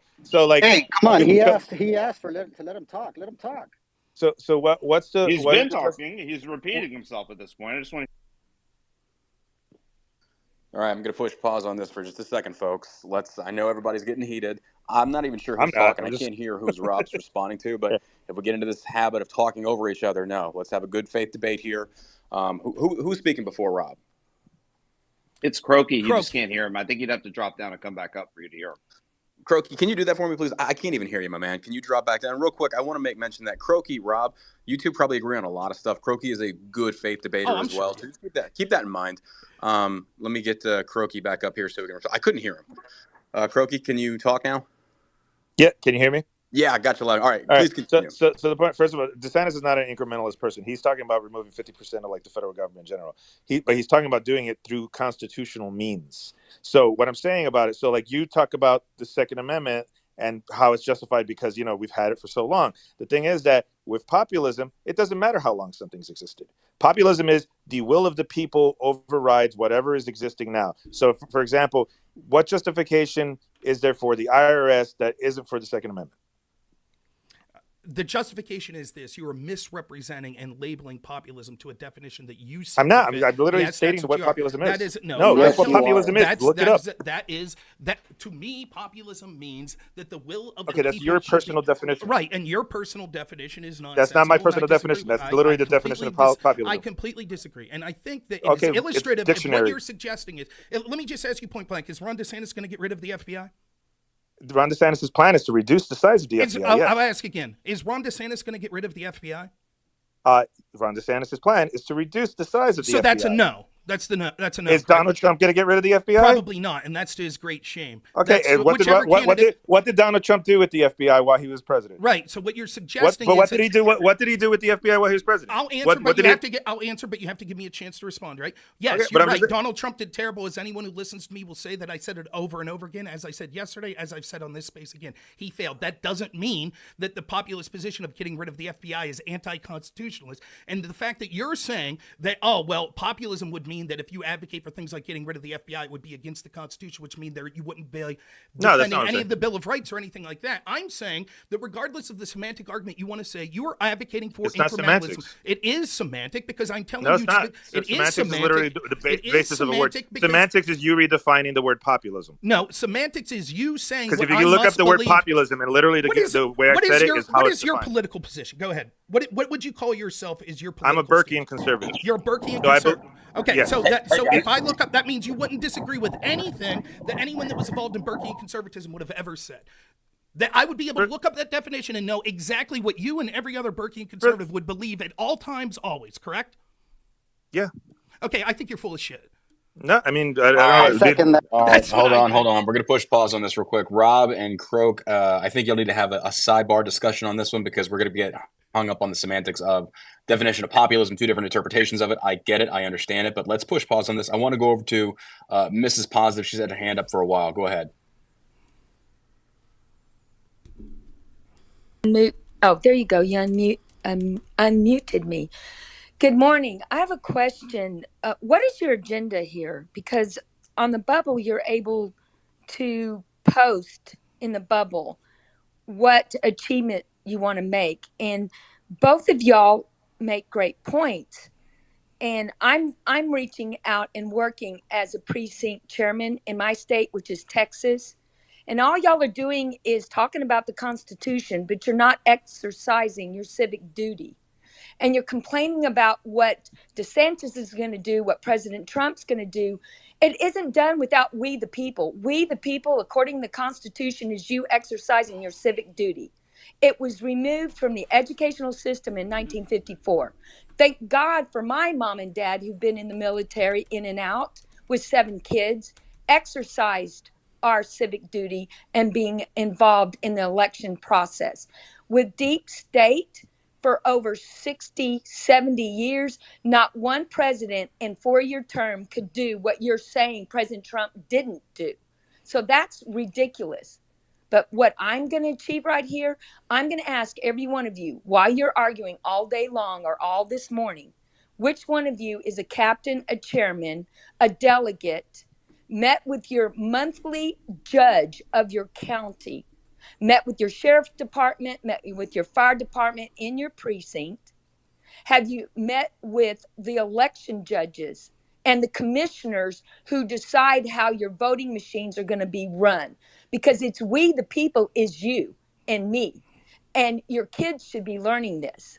So while you're arguing and pointing out a president that it's his job, no, it's not. It's you. So can you please tell me why y'all don't have anything to place in the bubble for you talk about the agenda of the accomplishments? And I don't see. Yeah, certainly. I can definitely, yeah. Let me first give you some background on just me who's hosting this space. Number one, my name is Sure. John Burk. I've been in the military for 13 years, served 4.5 years in combat from Iraq and Afghanistan. Thank you. So it's I my have a very, brother's no, no, still no. in it.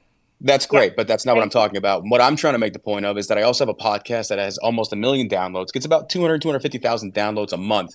So you want to talk about the argumentation or the debate between, let's just say, inner sides of conservatism. It's educating people on the things you just said. I'm not sure if you were in the space before. We actually had a state delegate in here going over the intricacies of how the machine worked and to educate people and actually encourage them to get out there. So I'm just going to come in with the same energy you did. If you want to bang the drum and point the finger at yourself and how much you or your brother or other people have achieved, you're going to be met with very, very distinct opposition. You're going to win more flies with honey than you will vigor. So if you want to come in here and attack people based on a I'm not what have you attacking. done, I'm just that's asking. exactly, that's fine. That's fine, but maybe Where next time is it? Are y'all rephrase the involved? question. It was a fair question. Are Ma'am, you that's involved in your precinct? absolutely. Everybody can get Okay. involved. That's what we encourage people What to have do. y'all But what is accomplished? as far as what? Is anybody been listening to Christian Lamar? So when y'all are done, will y'all help Christian Lamar in I've actually Arizona? debated Christian Lamar, and Beg he's your not a very pardon? smart man either. By But the let way. me ask you, what is your goal here with what you've just come in and done and Why attacked an y'all entire aren't group of talking people? about the accomplishments? Why you're not talking about what's happening in your precinct? Because the accomplishments speak for themselves. What people are trying to Okay. highlight is the things All that are right. incorrect in the government and individual candidates. Go ahead, No, Croaky. it's not speaking for itself. So are you? No. You're in Arizona, I take it, because you referenced Christian No, Lamar, I'm in right? Texas. No, and our Okay, but county you support Christian Lamar though. we can. You can absolutely help I'm saying him. You don't okay. have to be. Well, I'm saying that, like, so you realize that he's in favor of basically defending the people who perpetuated fraud in Arizona. No, he is not. 100%. Those No. fake delegates say yes, he does. He supports them. He's also filed against the state specifically because he's a precinct, but he's literally filed. That's pretty much the only thing he's done is claim election fraud over and over again. There is ignoring the fact- election fraud. If you Okay, deny yeah, that, there was that's election silliness. fraud. There was election fraud. People who went Absolutely. and forged state documents and said they were fake electors and submitted them to the state and federal government in Arizona, and that was the Republicans. You can't. Oh, the Republicans are going to create more fraud in their own precinct. Okay. They literally did. They pretended to be delegates. They forged a state seal and they submitted it to the federal government twice and the state government, the Department of State. So and you don't think that was under the crooked governor? that was literally the Republican delegates. They were trying to get Trump elected. They made a fake election scheme. That is fraud. You really think that for Biden, who's been in office for 42 years and is trying to be elected twice, all of a sudden he got more votes than Obama over the first black president? Well, so what was different about this election than previous elections? You know darn good and well all of this was a military accomplishment with the. Okay, I'm just going to go ahead and mute this right here. Ma'am, you are doing exactly what you're accusing us of doing in this space, which is actually having discussions. And I feel like you're wanting it to be about discussions that you want them to be about. I would highly encourage you to start your own space and conduct these. You have enough followers. What I'm not going to do is just come in here and let somebody dominate this conversation and say, well, we're going to talk about the things that I want to talk about, but you guys shouldn't be talking about stuff. I'm not sure what your intent here was for debate, but you're not going to come in here and publicly shame people for having open discussions and good faith debates. It's just not going to happen. And I'll say just this real quick. I think there is a message that's important, that it's important to do things in your personal life. Heck, politics isn't even the most important thing. You should be doing things like taking care of your family, taking care of your community, taking care of yourself. Those things are more important than politics. And then at the local level, you should be doing things. but it's also not something that you should come on and brag about and somehow think that that makes you superior, or it makes conversations about politics at the national or state level irrelevant, or that these conversations aren't important conversations. I completely disagree with it. And ultimately then what ends up happening is you kind of get in this, pissing contest about, well, who does more personally. Well, I'm not going to win that contest ever, particularly with a bunch of people that I know that are in here that are veterans that by default put more on the line than I ever did, like bar none. Doesn't mean I have to agree with their political assessment. Doesn't mean that they're necessarily doing things as much politically today as I am, but all of that's irrelevant. What we're talking about here, I don't need to come on here. I could go through a list of things that I've done and continue to do. I could talk about how I've spent my own money and went into credit card debt running for Congress. I could talk about how I've tried to write speeches, tried to help go to Pennsylvania committee meetings, talk to Trump's team, volunteered for Trump's team in 2020, working with Scott Pressler now to bring up conservatism and Republican voters in this country, or in this state particularly. But what's the relevance of it? Does that mean that me and Croaky that are having an argument here, I win, Croaky, because I can talk? That's absurd. It's an especially absurd since I'm an alligator. Right. So, I just think that it's, I know it's seeing as me and Croaky are just yelling at each other. I like that. That's how I like talking. Yeah, I don't that's take any literally. offense to that's yeah, different. no. I tell people all the time, if you hear me yelling, I have a giant smile on my face. That's how I enjoy am. this. And that's different than me coming in saying, I do more than you. You need to do more. To me, that's not helpful. I don't see But that I as think something- I think educating everyday voters. I mean, if we're trying to demonize the very act of having a discussion or a debate or whatever the case may be, that's how people learn. I've learned a lot having listened to Rob debate hardcore leftists on the opposite side, and then in turn take that information, dwell on it, think about it, and apply it to what I talk about on my podcast that a lot of people actually listen to. Hopefully the goal is to influence more moderate Democrats to cross the aisle. So, I mean, you could sit there and say the same thing to Ben Shapiro. It's like, well, you got a podcast. What are you actually doing? He's actually influencing a lot of people. So just because somebody's going about an approach that you might not agree with, coming in here and casting stones at people's whatever approach to it is not the best way to win them over to whatever it is that you're trying to accomplish here. And originally, the whole premise of this space was America first, what's the next step? And we've kind of moved on beyond that. So if you're coming into the mid or tail end, normally you're going to see the main topic of discussion be approached, discussed, and then we move on as we continue. So again, I have to agree with Rob. Coming in here and trying to thumb your nose at people by saying, I did this, I did this, I did this. We could all do that, but what does that ultimately serve? So I appreciate you. I'm going to drop you back down because I don't think that you really have anything of value to say at this point. If you want to come back up and engage in these discussions, I more than welcome it, but I'm not going to have this sidetracked by somebody coming in here and disrupting for no sense or purpose whatsoever. And if I could try to put it in a way, like I do think that there is a message there that we as individuals should do things in our individual lives. Totally agree. I think most people would agree with that. The other thing that I think maybe I'm misinterpreting, but if I'm trying to be as good faith as possible, what he's trying to say is there's a lot of things that Trump accomplished that it seems like we're not highlighting. Now, listen, I'm undecided. I will fully admit, if I, as a populist, if I had to choose in the primary right now, if the election was today, I would vote DeSantis. It's close, but that's who I would vote for, right? I would support DeSantis or Trump easily, no matter which. So that's my secret goal here is to get Rob to vote DeSantis. And I'm not even campaigning for DeSantis. I rather prefer to let people make up their own minds. But hold on, we got to go real quick, Croaky. I'm sorry, brother. Texas Bacon, I'll come to you next. Texas Bacon has had his hand up for a while, and then I want to bring it over to the new Gator Navy. He's a new speaker here, and I want to get some fresh blood in here. But go ahead, Texas, then we'll go over there, and then we'll go up to the normal hands. Okay, thanks, John. Yeah, and actually, that's kind of comical. I've spent, and I'll say and it's going to leave it at this. I have spent the past 4 years running 2 congressional campaigns in Texas against moderate Democrats, and we have pulled more moderate Democrats over. But I originally was engaging in when we were discussing the border and the agents that were cutting the wire.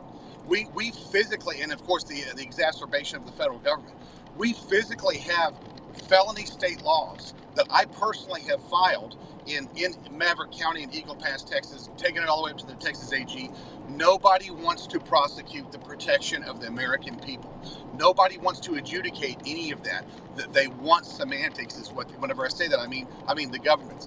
I told y'all I testified in front of the Texas State House this past week. There was nobody there when we're giving away $1.5 billion of our Texas taxpayer money to protect America. So whenever you talk about America first, one if by land, we're on the same boat all the way around.